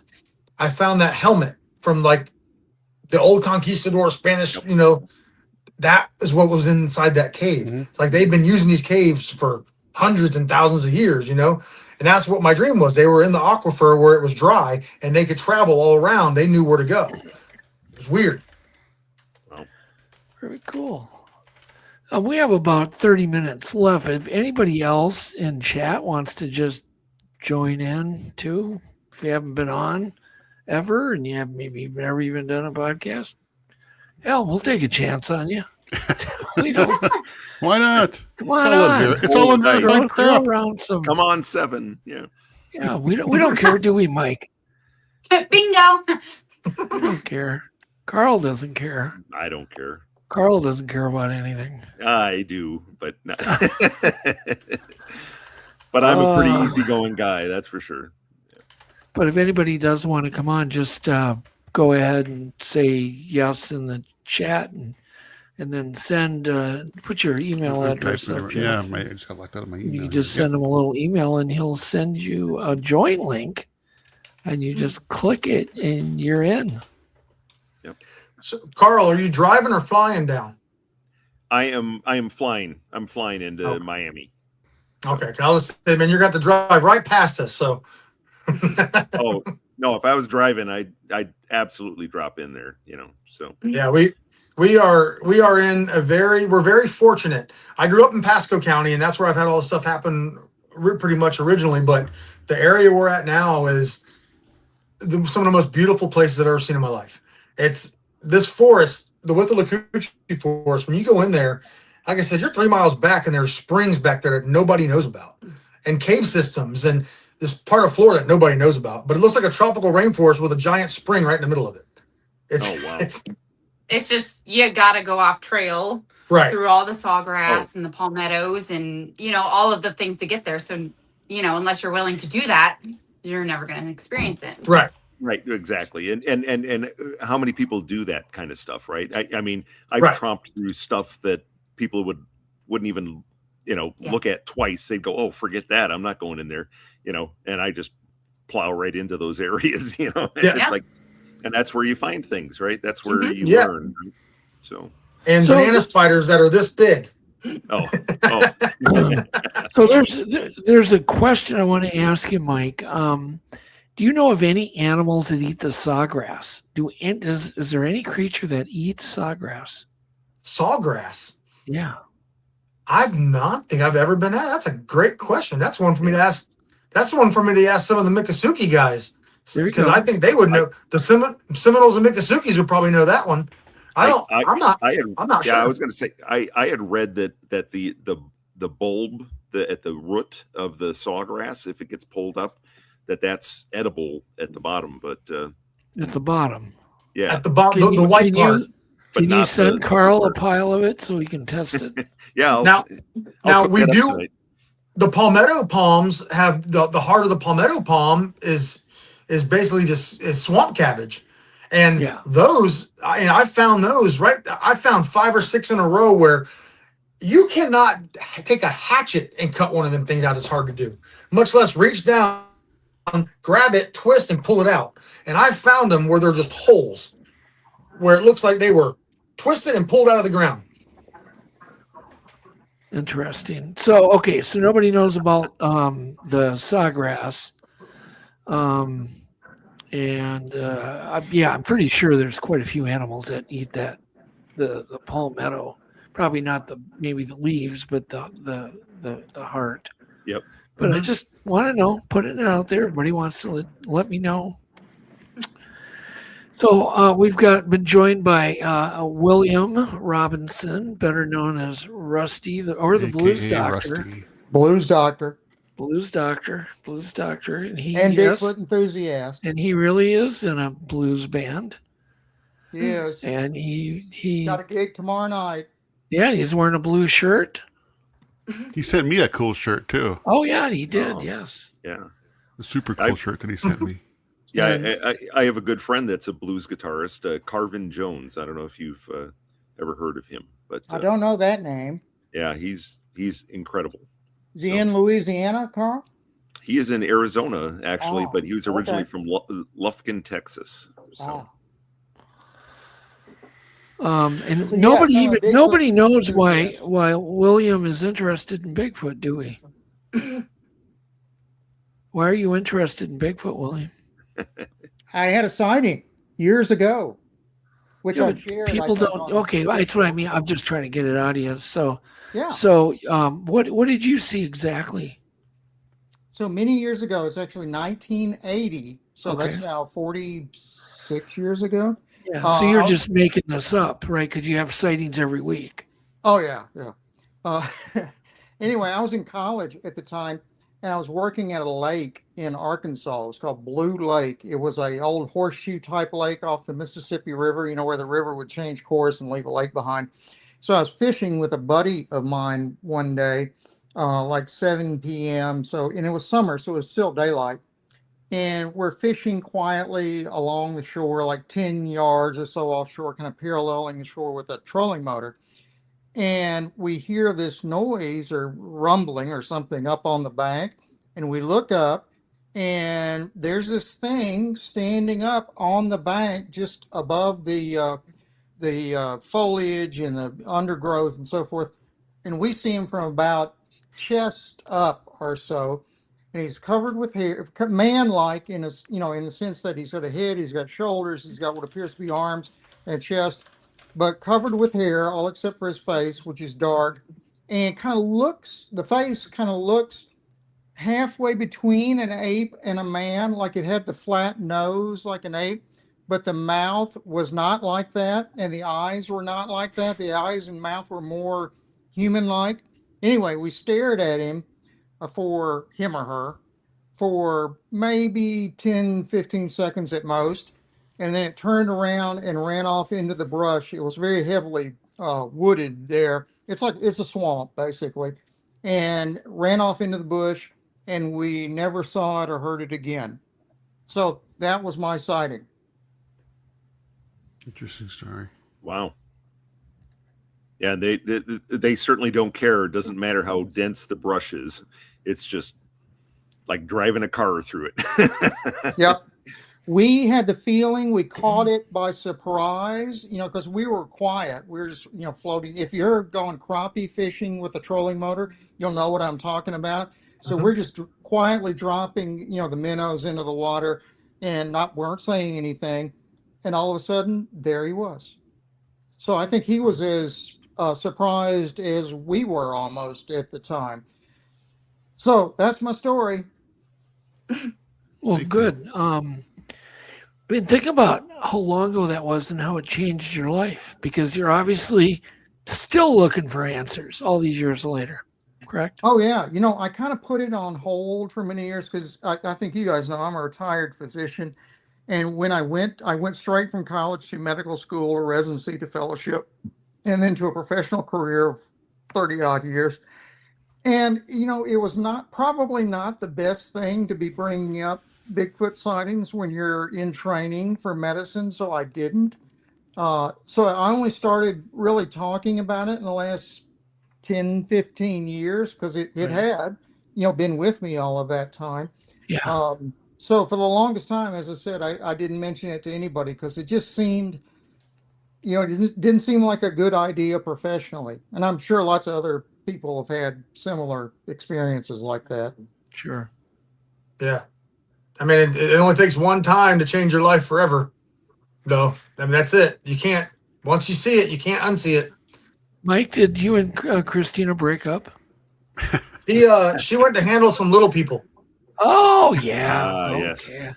Little people were needing something over there. I thought maybe she broke it off with you. No, I don't think, not yet.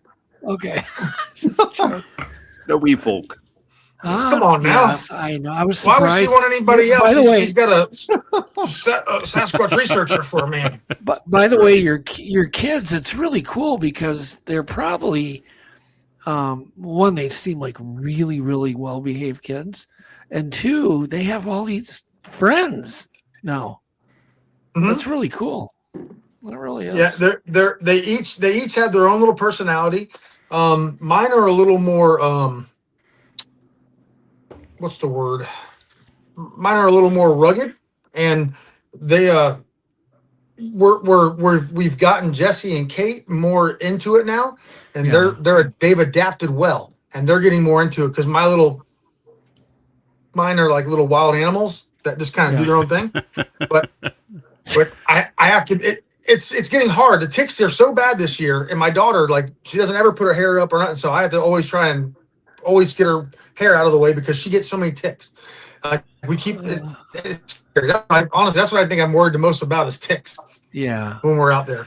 But Kylie's the cutest thing ever. She goes and she gifts everybody. She gifts everything. Every time she goes, she brings a whole stash. So my grandson got to spend a month in India recently, and India, in the jungle, because I don't know exactly what the deal was why they went over there just for a vacation, but they ended up in this area where basically my grandson went feral in the jungle, and that's what Josh said. He said Evan went feral. Just like all he did all day is climb trees, hang out with monkeys, and just lived in the jungle until he wouldn't even come home till at night, But yeah, that's the word I was looking for that I couldn't. That's the word I was trying to think of, and I couldn't think of it. Yeah. Feral. Yeah, mine are more feral than hers. Yes. We have a nephew that you could describe as being feral. But they're really well behaved. I mean, I couldn't imagine any nicer kids. They were just awesome. Yeah, that was fun. Thank you very much. I appreciate that. Except for the one comment, they were perfect.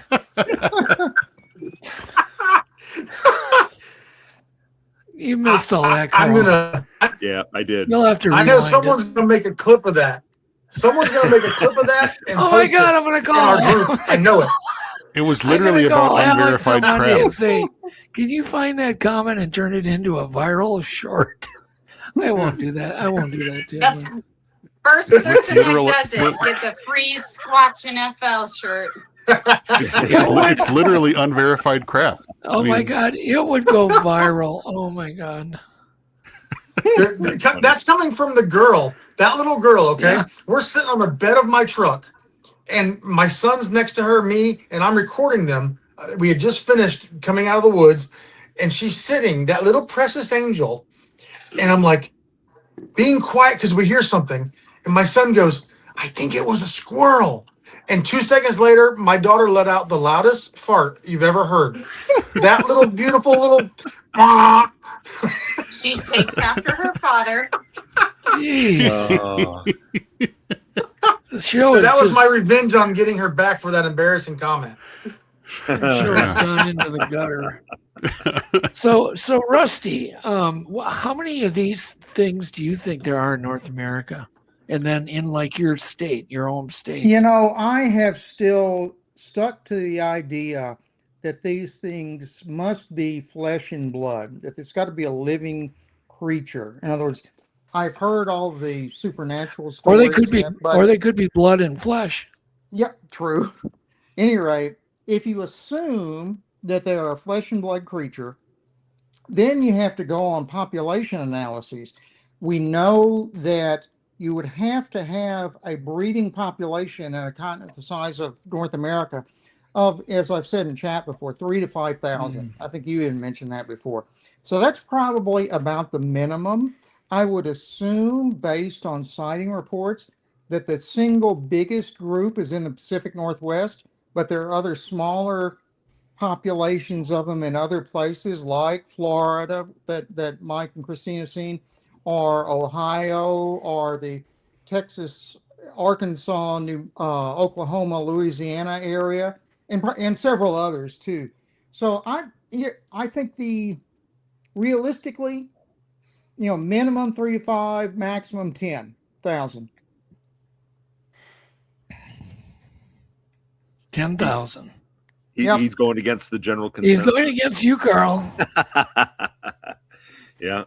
I don't blame okay. you. It's okay. I think it's a good move. Yeah. Whatever Carl says, just say something different. Well, if you figure there's probably 30-odd thousand, it's been estimated, grizzly bears in the United States. And that's probably the really that many, are there really that many grizzlies? No. In North America, counting Canada and Alaska. Right. Southern Canada's a big. lot. Yeah. Most of them probably. There's that many, and we see grizzly bears pretty commonly, and they're apex predators, like we would assume Bigfoot would be. But we see them more commonly. Therefore, you would figure, since we don't see Bigfoot as commonly as we do grizzly bears, there should be fewer Bigfoot than there are grizzly bears. At least that's my, reasoning. Okay. What about black bears? What's the estimated black bear population? Because Jeff, can you ask AI how many black bears live in the U.S. and then how many in North America? Because I was going to say I know we've got 10,000 black bears in. We've got almost 40,000 in Minnesota. Yeah, there's way more black bears than grizzlies. You know what's so crazy? The reason I have black bears around my house now. It's just nuts. The reason I said that is because they say that everywhere there's black bears is Sasquatch territory. So that's a good point. We just started a black bear probably have a hunt similar diet in Louisiana last year, and the first bear harvested weighed 796 pounds, I believe it was. So a very large bear in the state of Louisiana. So they're here. Did you hear about the one in Florida this year? They opened up the bear hunt this year in Florida for the first time. I don't know how long. I did not know black bears. I'm from Florida, been here my whole life, and I didn't know black bears got this big. There was one that was almost 700 pounds killed in Florida. Like, wow. That's a big dude. 700. They don't get a whole lot bigger than that. Massive. That's just. Oh, yeah. Steve says 300,000 to 460,000 black bears in the U.S., says Google. And I would venture to say there's probably a little more, probably 500,000. Could be. That's a 500,000 bears, and then you add the half of, how many did you say? 30,000? Something like that. So yeah, it's a lot of bears. So yeah, I guess Carl, you're okay. You're in 30,000 Bigfoots. The point being, there's more grizzly bears, we think, than there are Bigfoots because we see grizzly bears a lot more commonly than we do Bigfoots. Yeah, but that'd be unverified. Unverified crap. It would be because we don't know how many people don't tell they don't tell anybody. You know, where a grizzly, you see a grizzly, you're telling everybody, but you see a Bigfoot, yeah, maybe not. Yeah. Or like the time I saw that Wolverine in Missouri, you know, I was like, what the hell? Yeah. And you I've sure been in wasn't Florida. Go ahead. Sorry. I'm born and raised Florida. I've never seen a black bear one time. It's weird. Not Really? one time out in the woods have I seen a black bear. How many And I've been Bigfoots have you everywhere in seen? Florida. Okay, but how many Bigfoots have you seen? I've had at least 4 Class A's. Okay. So this brings me to a point. I was in the town of Cougar once, which is right by the Gifford Pinchot National Forest, you know, in Washington. And I wanted to get some interviews, so I put up a little bulletin thing at the gas station in Cougar.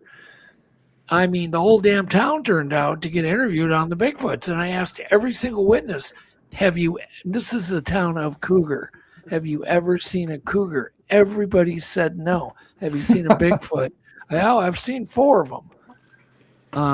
But nobody had seen a cougar. And so that's it's kind of like you, Mike. Yeah. I've seen a Florida panther. Oh, I've seen. I have seen Florida. I've seen Florida panthers. Never seen one. Florida cougar. Yeah. I've seen an ocelot in the wild. I've seen a jaguarundi in the wild. Oh, cool. Yeah. Those are sort of common in Arizona, aren't they? Yeah. Coatimundis. Yeah, I have not seen a jaguar though, and we do have them. Yeah, the jaguars are coming back in Arizona. Yep, they are. Really? Yeah. Oh, big time. Yeah. And literally, Florida was part of their native area too, Mike. They're going to release 100 Jags in your area. I'm okay if I don't run into that in the middle of my forest. You know, I'm like the thing I seriously worry about the most is running into a hog that's 1,000 pounds, because we do have some gigantic hogs in our forest. Do you think the hogs, the growth of wild pigs in the country, have helped the populations of Bigfoots? Absolutely. There's such a huge food source. I could see that for sure. I found a hog the other day. Me and the kids found a hog the other day. We went into a little valley, and it was a weird spot. And we found 3 carcasses in there. And the one carcass was a hog, and its jaw was broken like this. It had been pulled apart. That looks how it killed it. It looked like it was ripped its jaws open, and it was broken at the hinge where it hinges. The deer had a hole that big in its skull where it looked like it was hit with a blunt object. Right next to the hog that was ripped open. Yeah. Interesting. Yep. I have seen deer skeletons that have had the lower jaw ripped off of them, just like you were saying. And then also with spiral fractures on elk on their rear leg, but also deer that had been punched in the chest where the rib cage was just collapsed in with about I want to say an 8-inch hole where the fist had been. You know, it was wow. Yeah, but same thing though. But that when you said the jaw ripping open, I was like, oh my god, I've seen that. So that's crazy. By the way, back to Jags. Greg Olson says jaguar fossils found in Oregon and the Pacific Northwest, and I believe they've found them all the way up to, pretty much the whole East Coast jaguars. Mm-hmm. Well, and there's all those reports of people seeing those black panthers. Let's talk about that for a moment, because what's with all these melanistic jaguar-like creatures? Because we even had them in Minnesota for a while. They seem to kind of go in flaps. Yeah, they do. Have you heard That's about what they this, must Russ? be, is melanistic big cats of some sort. Either melanistic lions, mountain lions, or cougars, whatever you want to call them, Yeah. or melanistic jaguars. Right. At least you would think that's what they have to be in those isolated areas like that. One just wanders into a territory and is seen 3 or 4 times. That's your flap, and then they wander off or get Yeah. killed or whatever. Well, I definitely believe in it because me and a guy by the name of Jay Cole were driving in the middle of the night. We had to go to the store about 3 a.m. to pick up some audio cable for a show. We were actually driving to Florida, and a black cougar ran, or whatever they are, a black cougar ran right in front of our car in the middle of the night. But it was clearly black and it clearly was big. You know, Everybody size says of they a- don't. Everybody says they're not supposed to be real, but my grandfather swears up and down he's seen one in Florida in Pasco County, Yeah. a black Yeah. one, walking down the fence line. A lot of people see him. Weren't they even? I heard they were even native, some kind of melanistic cougar at one time, because it's always the kind of the folklore of the Black Panthers in Florida. No. But I don't know. I know we had a black wolf. Wow. Well, melanism is a genetic variant, so there certainly could be genetic variants of cougars that carry the gene or gene complex for melanism. You know, if you look closely at a melanistic jaguar, they actually do have the jaguar type spots, but they're so dim because it's black it's dark all over that you can't really see them from a distance. So from a distance, they look, completely dark. Right. Yep. Well, and it's what's interesting is juvenile mountain lions actually have kind of almost jaguar-like spots on them, which right. The first time I saw a juvenile mountain lion, I was like, "What the hell is that?" And then later on I had to look it up, and I'm like, "Oh my gosh, wow, okay."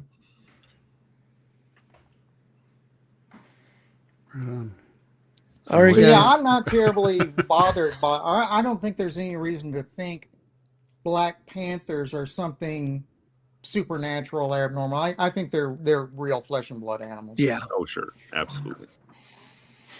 I think so. So.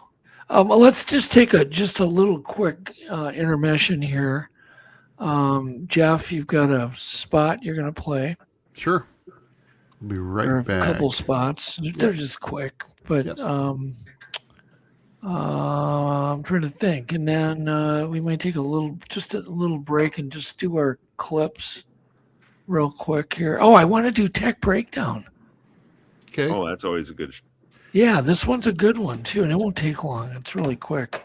So, I mean, if anybody runs out of time, you're welcome to boogie, but we'd like you to stay. All right, I'll be here. So, All right. all We'll right. be right back. Bigfoot's real. Oh, yes, they say.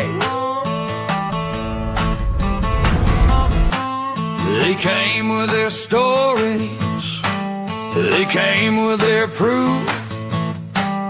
From the Appalachian hollers to the cabin's roof.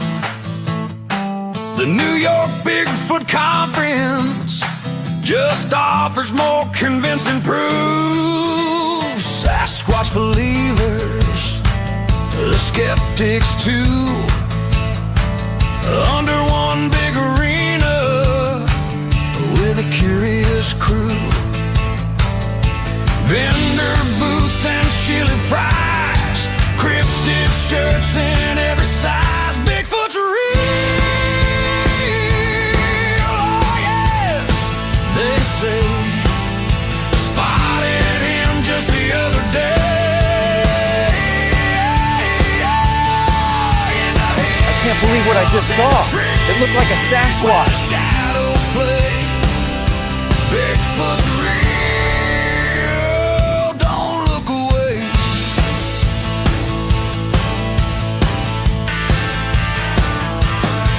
A man with only a camera says he heard the howl by a creek so quiet near an old church tower. A woman saw footprints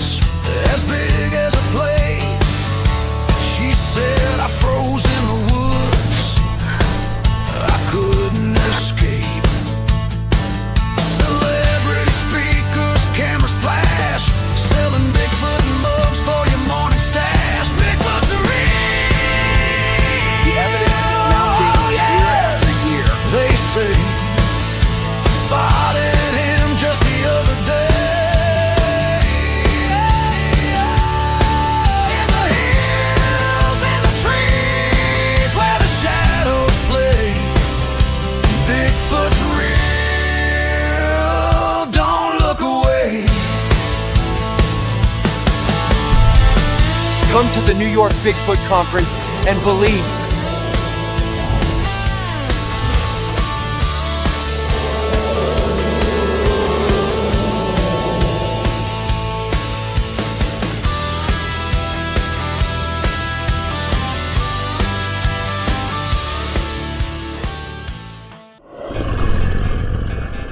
Born Wild, Coda's Odyssey is finally here from Hangar One Publishing.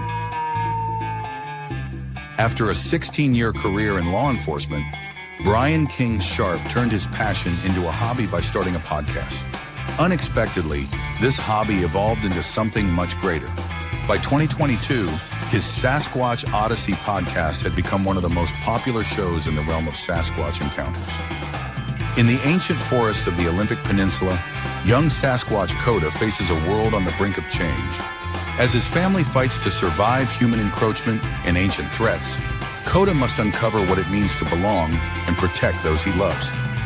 Coda's Odyssey is a thrilling tale of courage, family, and the secrets hidden in the wild. Available now. Begin the journey today.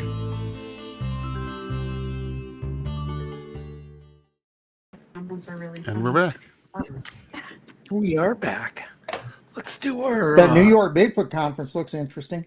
Yeah, it's just so people know, it's in the mountains. It's not in New York City. So it's in a rural area. It's supposed to be beautiful. I have not been to that particular area. I've been up to Whitehall. You know, it's gorgeous up there, but I haven't been to this Gloversville, I guess. That's what it's We called. might get to go to the Adirondacks this year. Oh, That'd be fun. yeah. Yeah, get you out of the swamp there, Mike. I think Oh, Doug yeah. is speaking, but I don't hear him. Oh yeah, can you hear me? Yes. Oh, that's weird. Same thing Oh, happened not again, Doug. again. Okay, I'm gonna book out, Jeff. I'll be right back in. All right, I'll play this in the meantime.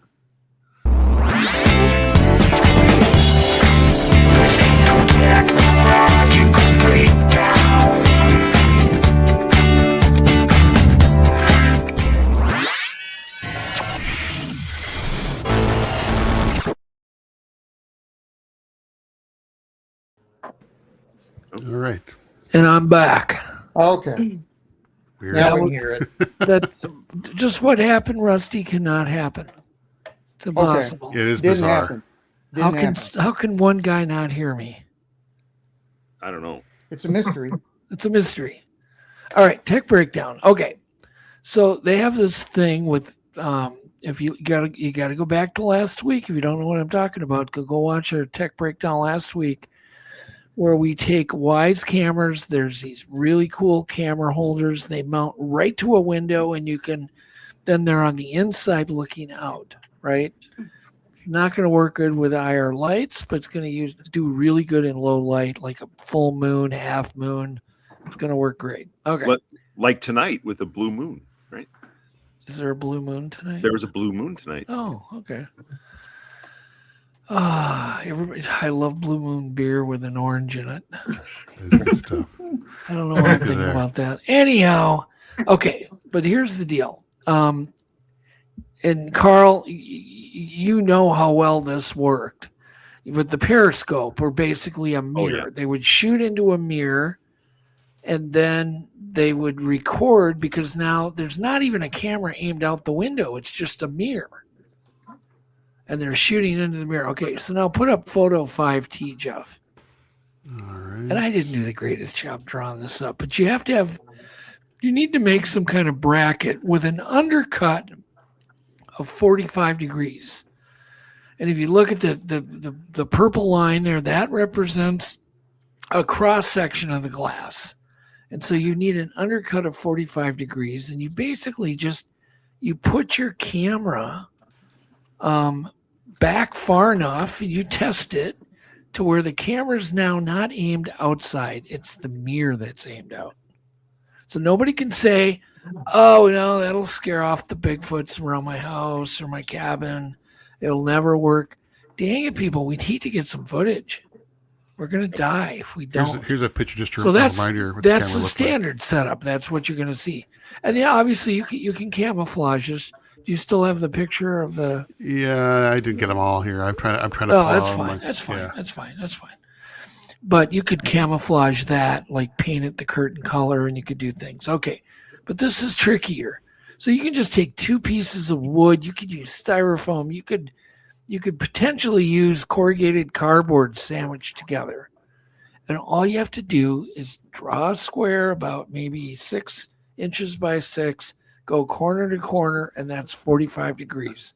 Make 2 of them and glue, get a 12-inch mirror, or you can even get plastic mirrors that are really lightweight and glue it. And it only needs to be about probably 6-7 inches wide.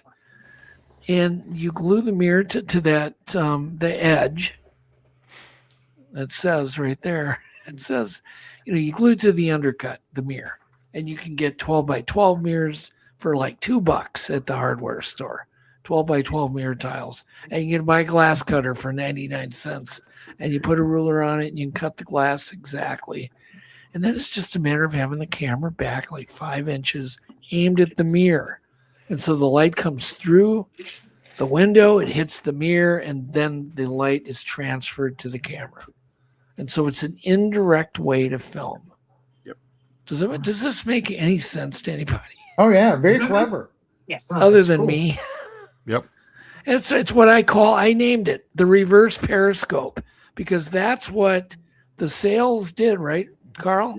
Yep. So at the Cells site in North Texas, they actually they went out and bought like the floor length like you'd hang on the back of your door, the mirror that right. They had a big and then they just put the camera facing that mirror, but they just hung that mirror outside and then they shot into the mirror, and when they did not do that, they weren't catching anything, and then they got a lot in the mirrors, and that was one of those things where it's they somehow equate cameras to an eyeball. And now I can't hear Carl. It's another mystery. No. What the heck? Carl, can you hear me? Yes, I can. Just click out and then come back in. Rusty is in a different dimension than we are, and that's okay. Louisiana. Apparently the veil is thinning, and I think that's probably what's going on. All right. We're all in different dimensions. I'll be right back. Can you hear me now, Rusty, or no? No, you got to completely just click the software off and then just come right back in, Carl. All right. Weird. Rusty, you need to come to our dimension. I'm afraid New Orleans is never going to do that. Oh, Jesus. You live in that town? Oh, my God. Believe it or not. I love it there, but I'll tell you, some of the smells, you get used to the vomit smell and the beer and the food. That's Vomit, like baking in the sun the urine, next and day. decaying garbage. Yeah. Oh yeah. Yeah, I experienced all the New Orleans. Okay, so anyhow, does this make sense to you, Mike? Yes. The setup, it does. Are you just saying that? No. Next, It's funny. picture. Like I told you, I told you I had those weird dreams I can't explain. In one of my dreams, something was talking to me, saying, "If you want to see us, look in the mirror." Really? Oh, cut it out. I don't understand. It was in the same exact place. Mike, back the truck up. You actually dreamed that? I dreamed it. In the same. Swear? Swear on my kids. On my kids in there. And I don't understand the dreams. That's what I couldn't. That's what I don't understand. It was right at the same time frame that I was having the dream about the other thing I was telling you about. I don't get them. They're weird. But it told me, if you want to see us, look through us through a mirror. And I realized that. Okay, just hang on. That's amazing. All right, put another picture up, Jeff. You only used one. We got 3 of them. Okay. All right. So here's just basically the part that's flat, the little short flat part. You're going to need 2 of those, and you glue it to the edge, the piece you're going to discard. That becomes a 45 degree, and you glue it with hot glue to the window. And hot glue, you can scrape it right off with a razor blade. It won't harm the window. It won't do anything. So you need hot glue. You need a chunk of wood, or just take cardboard, all the Amazon boxes you got, sandwich about 3 or 4 or 5 of them together, even with white glue, and then cut it into this shape. But you need 2 brackets at a 45. So go ahead and throw up the last picture, Jeff, and we're done. This one again? 7T, yeah. No, 7T. Oh, you had 7T up. I did. I'm all confused. I don't know what the hell's going on. Not that one. The one with the light going through it. With the squiggly, that one. There it is. And that's how it works. So the light comes through the window, it hits the mirror, and it's exact. And you won't get any distortion if you use a real mirror. But you can get plastic mirrors that are really lightweight.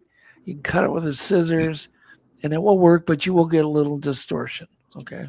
Agreed. And Carl, is this a better setup than the sales? Oh yeah, because I think that they're kind of flimsy, but certainly they're cheap enough, But having that giant mirror might be also a distraction. So they're small. You don't need these. Right. The cameras are about 1.5 inches by 1.5 inches. So this mirror thing only needs to be about 6-7 inches long. The idea is I'm making 2 brackets, or you could make it all out of one piece, I suppose. You could use styrofoam, for crying out loud. Get a styrofoam block, that stiff styrofoam, and carve 45-degree thing. And, you can put these in 2 or 3 of your windows at your cabin. God knows. I don't know what's going to work, but, I keep trying things. Snellgrove. I know. Yeah. Oh, absolutely. I'm working. I just built my prototype last month. That's when I was doing that till like 5 a.m, like an idiot. But back to you, Mike. You actually had a dream that it said use a mirror. To use a mirror if you wanted to see them. So what are the chances that you're on this show where we're talking about this? I it's weird. It's extremely weird. I mean, all my blurry pictures that I do have blurry pictures that I don't, I have blurry pictures, and they've all come from my camera being aimed this way when I'm walking, filming behind me. Yeah. Okay. But you actually had a dream. If you want to see us, use a mirror. Use a mirror. Say Say it again. The whole sentence. I had a dream that Okay, Martin Luther. in my dream that if you wanted to see us, you would have to use a mirror, that you couldn't see us directly. And like we were going to experiment with mirrors out in the field too, put them out there and just see what happened. Just putting random mirrors in places to see what happened too. No, but it's definitely going to be the periscope. Okay. The chances of this all happening are pretty weird. So I'm kind of getting weirded out. Yeah. Okay. I'm glad you came on, Mike, just for that. I mean, really, that's oh yeah, that's kind of interesting. You got Yeah, to. it is. I don't believe in coincidences, right? No, and I've had a lot of people tell me to believe my dreams. Follow your dreams, especially when they're real vivid. Well, I'm glad I did this tech breakdown and picked this one. I really am. oh yeah. It was No, meant that's to be. great. Seems like a good idea to me. Yeah, There you I go. agree. Yeah, and once Well, again, what if if you you- don't have, if you don't live in a Bigfoot area, but there's so many people out there that they live in Bigfoot country and they're having constant activity and they don't know what to do. They Right. put a trail cam up and the activity either ceases or they just don't get anything. But at that site, at the sales site, they kept getting footage. And I'm going to tell you, I've tried to debunk the footage and I can't. And it was taken many years ago. And there was some audio in there that I have confirmed with David Ellis. There's no way those guys would have ever known about this, ever. It was Yeah. recorded on VHS tape. And to give you an idea how old it was, Oh, I wow. don't think those people were faking any of that. No, not And at all. I've kind of believed in that footage for a long time. And then when I found out they used mirrors, and I'm like, oh, okay. Hmm. But I've wanted to do this for years. And I just, you just haven't gotten around to it. So now I'm trying to share it with everybody. So Yeah, they started using those in like angles. I 2003 love to this. Like 2007. Yeah. Here, I love this. I'm not saying if he's saying angels or use. I think he's saying angles. Angels use angles. Angels use angles. Where did you? Okay, where did you get that, Sovereign? Where did you come up with that? Oh my God, that's amazing. Geez, we might have solved the whole mystery right here tonight, Mike. Math is the language of the universe.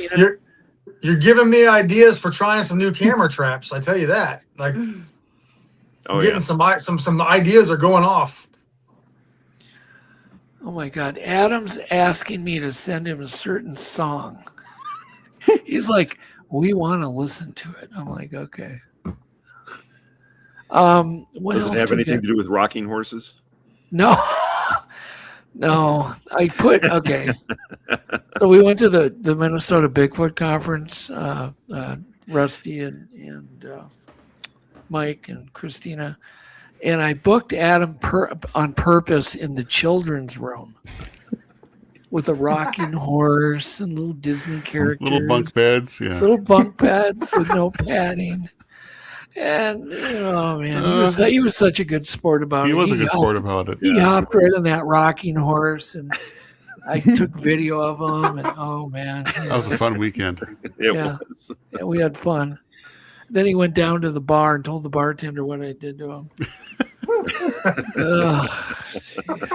They fixed him up.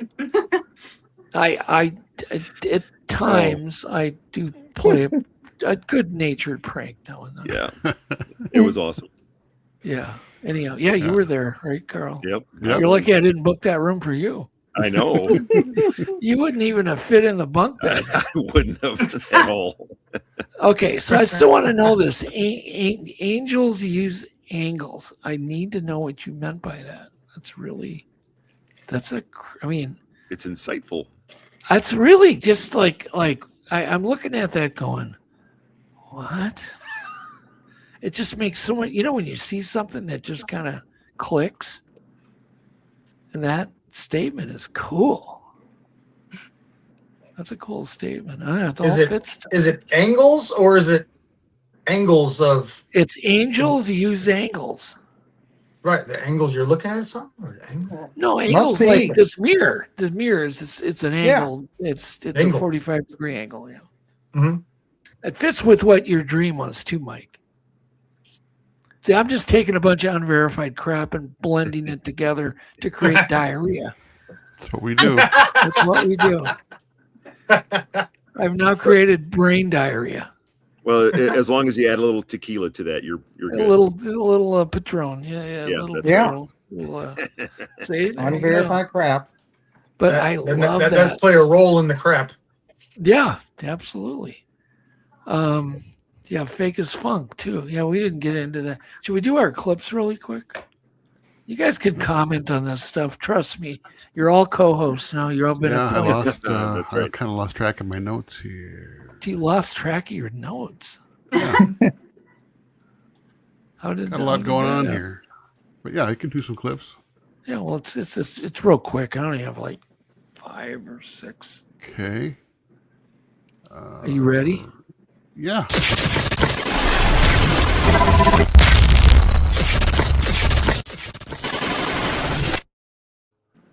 They're all kind of silly tonight. Clip 1. Sound is good. This is a great place to hide your chocolate. Go ahead.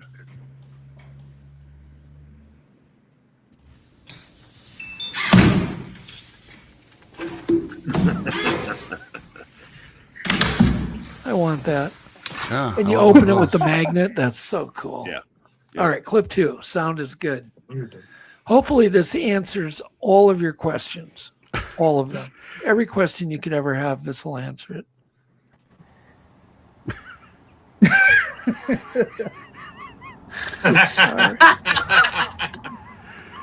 So it answers that. Does a bear? Nope. Yep. No. Okay, next. Sound is good. Oh my God. And this one's kind of long, a little bit, but it's about we're just going to listen to a little bit about this. This is interesting. Go ahead. There's a detail that keeps showing up in UAP encounter reports that almost nobody's talking about. It's not the lights or the craft or the beings themselves. It's actually the smell. Witnesses at Varginha in 1996 described a powerful sulfur and ammonia odor, so overwhelming that they couldn't get rid of it from their noses for days. The Pascagoula abduction in 1973, sulfur smell documented. Multiple Skinwalker Ranch incidents, anomalous odors consistent with sulfur compounds specifically noted in AAW SAP investigator reports. Cattle mutilation sites across multiple decades and multiple continents. The same smell reported independently by witnesses who had no contact with each other. When that same specific sensory detail shows up across independent accounts spanning many years and multiple countries, that's not coincidence, that's a data point. And when I started looking into what produces that smell, which is hydrogen sulfide or the rotten egg Okay, odor. that's good. That's good. We get the idea. Sulfur smell. It's swamp gas with light coming off of Venus. That's Well, it kind of hit home for me because when I was a kid, we were quite young. Me and my sister were home alone. Parents were gone. I went out to a nightclub, and that's what they called it back then, a bar. Yeah. And we were home alone, and we kept smelling like sulfur. And we were looking all over the house for a fire, just to be sure. We walked down the basement, and a fireball, sparking like an orb, shot across the room, hit the wall, and shattered into a bunch of sparks. And then another one came and hit the wall by our pool table and hit down. And that just always stuck with me. Like, what the hell was that? But we smelled the sulfur. So there you go. All right. Clip 4. Sound is good. I can only ask, of course, the question, why is bigger better? Go ahead and get a look at this thing. $25,000 per tire. Per tire. So that's what you need, Mike. We'll make a replica of your That's Jeep. how you get inside. Look at the size of these doors. This took 1.5 years to make, and it's 16 meters long. Look at this thing. These are the biggest window wipers in the world. You drive this thing from here. That's how you drive it. You walk around like it's like a video game. 1, 2, 3, 4. Okay, that's enough of that crap. Wow. And then I asked the question, why are fruit bats even creepy? Clip 5 sounds good. Look at this. Look at that thing. Why? Okay, that's enough. Looks like almost like a chihuahua or something. Yeah, but why the long finger thing? Ugh. That's creepy, creepy, creepy. Okay. Clip 6, sound is good. This is my favorite clip in the whole world, right? This is the clip pick of the year. Just watch. We ain't seen nothing yet, guys. Just wait. You did that. Just wait.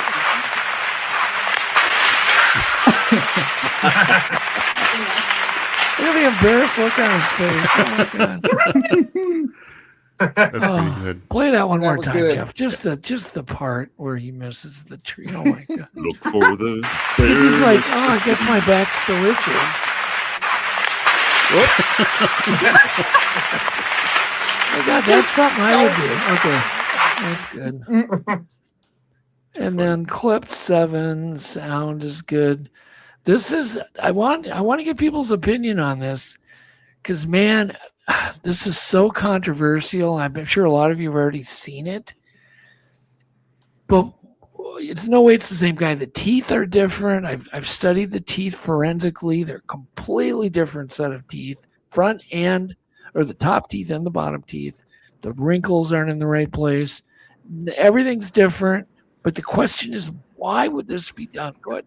Yeah. Yeah. Why? Even talk about Iran. Everybody. I mean, you broke the internet, known as Mask Man.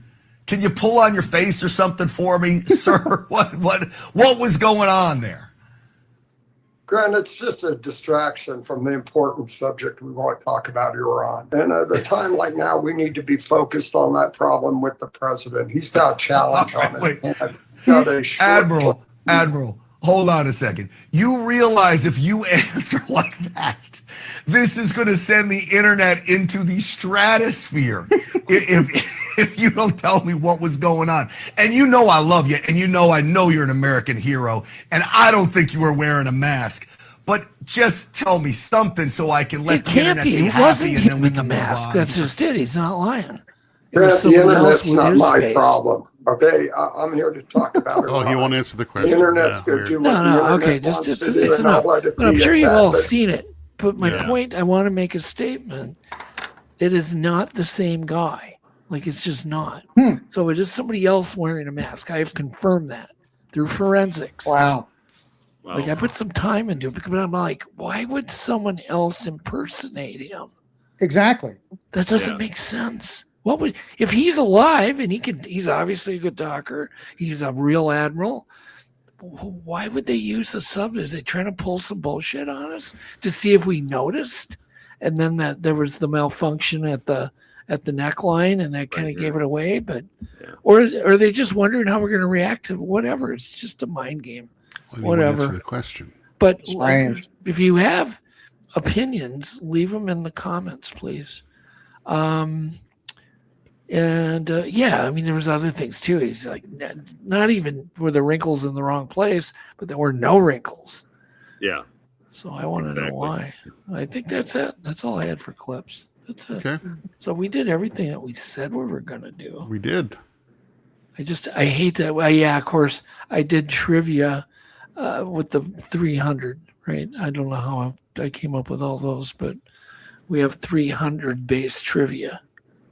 Like, what famous group is the most associated with the number 300? Is it the Knights of Templar, the 300 Spartans, or the Roman Senate? Answer B, 300 Spartans. What I was going to say. It's our 300th episode. This is right. Time for some wisdom? Huh?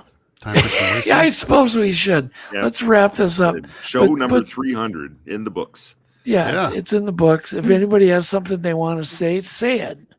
Rusty, Congratulations on 300 episodes. Thank you. Thank you. Congratulations. Thank you for having us on this special episode. Yes. Yeah, no, Thank you. and thank you for bringing so much fun to it, guys. You guys have It was great good timing. Like, that was fun. No, it really was fun. It was fun. Yes.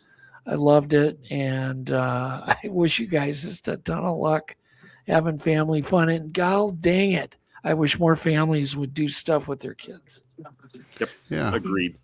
So hold on. So stay right there. We got a little wisdom to wrap things up. We'll be right back to say we'll come goodbye. back. It's time for Untold Radio AM Wisdom of the Week. Most people spend their lives waiting for the perfect time. The perfect time never comes. If there's something you've always wanted to do, start today. Take one small step. It doesn't have to be a giant leap. Success usually belongs to the people who quit waiting and get moving. So don't wait for opportunity. The people who accomplish the most aren't always the smartest or luckiest. They're usually the ones who simply got started. Good night. We hope to see you all next week. If you like the show tonight, please consider giving us a thumbs up, leaving a nice comment, and most of all, subscribing and hitting the bell so you will be notified when a new episode is dropping. Also, please share this episode.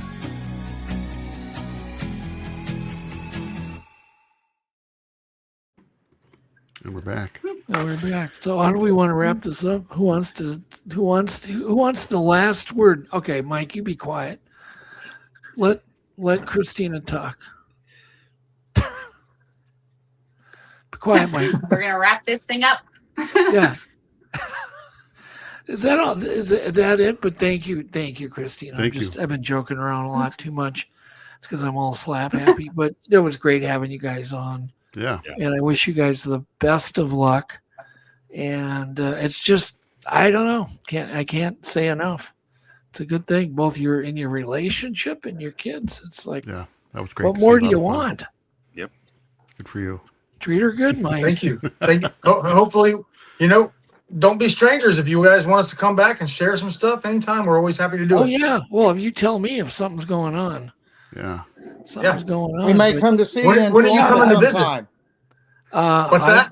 I'm not We coming might come down there see you in till Florida sometime. Come on down. Well, we always got a place. We'd be happy to take people out where we go. We're 15 minutes either way to our hotspots from our house. Very cool. Wow, nice. All right. And on that Carl, note, always it's fun. I was going to say I'd close it up by saying that when you're out researching, do not ignore any collect all data points, even if you're talking to somebody that doesn't have the same experiences you've had or whatever different, put those in the back of your head, and because I'm telling you, at some time you're going to go back and just like these mirrors, right? And you'll reference that. So. And remember that angels use angles. Yeah, it's a good one. All right. Good night, everybody. We love y'all, and we Good night, really everybody. appreciate seeing you. And Thanks we for will watching see and you. We'll be listening. back. Yeah, we'll be back next week. Jeff, you won't be here, will you? I will not be here. No, Roger will be substituting. Jeff's going on vacation to go to a museum that Going he's to been the dreaming World War of. II air show in Reading, Pennsylvania next weekend. So I think Roger's taking your place. Yep. So I'll bring back some pictures. Okay, sounds good. You Good have night, a everyone. good time. All right, good night, Good night. everybody. Good night. I call you up in the middle of the night. Been bothered by dreams, ain't feeling alright. You give me comfort, say just give it some time. By the end of our talk, I'm feeling just fine.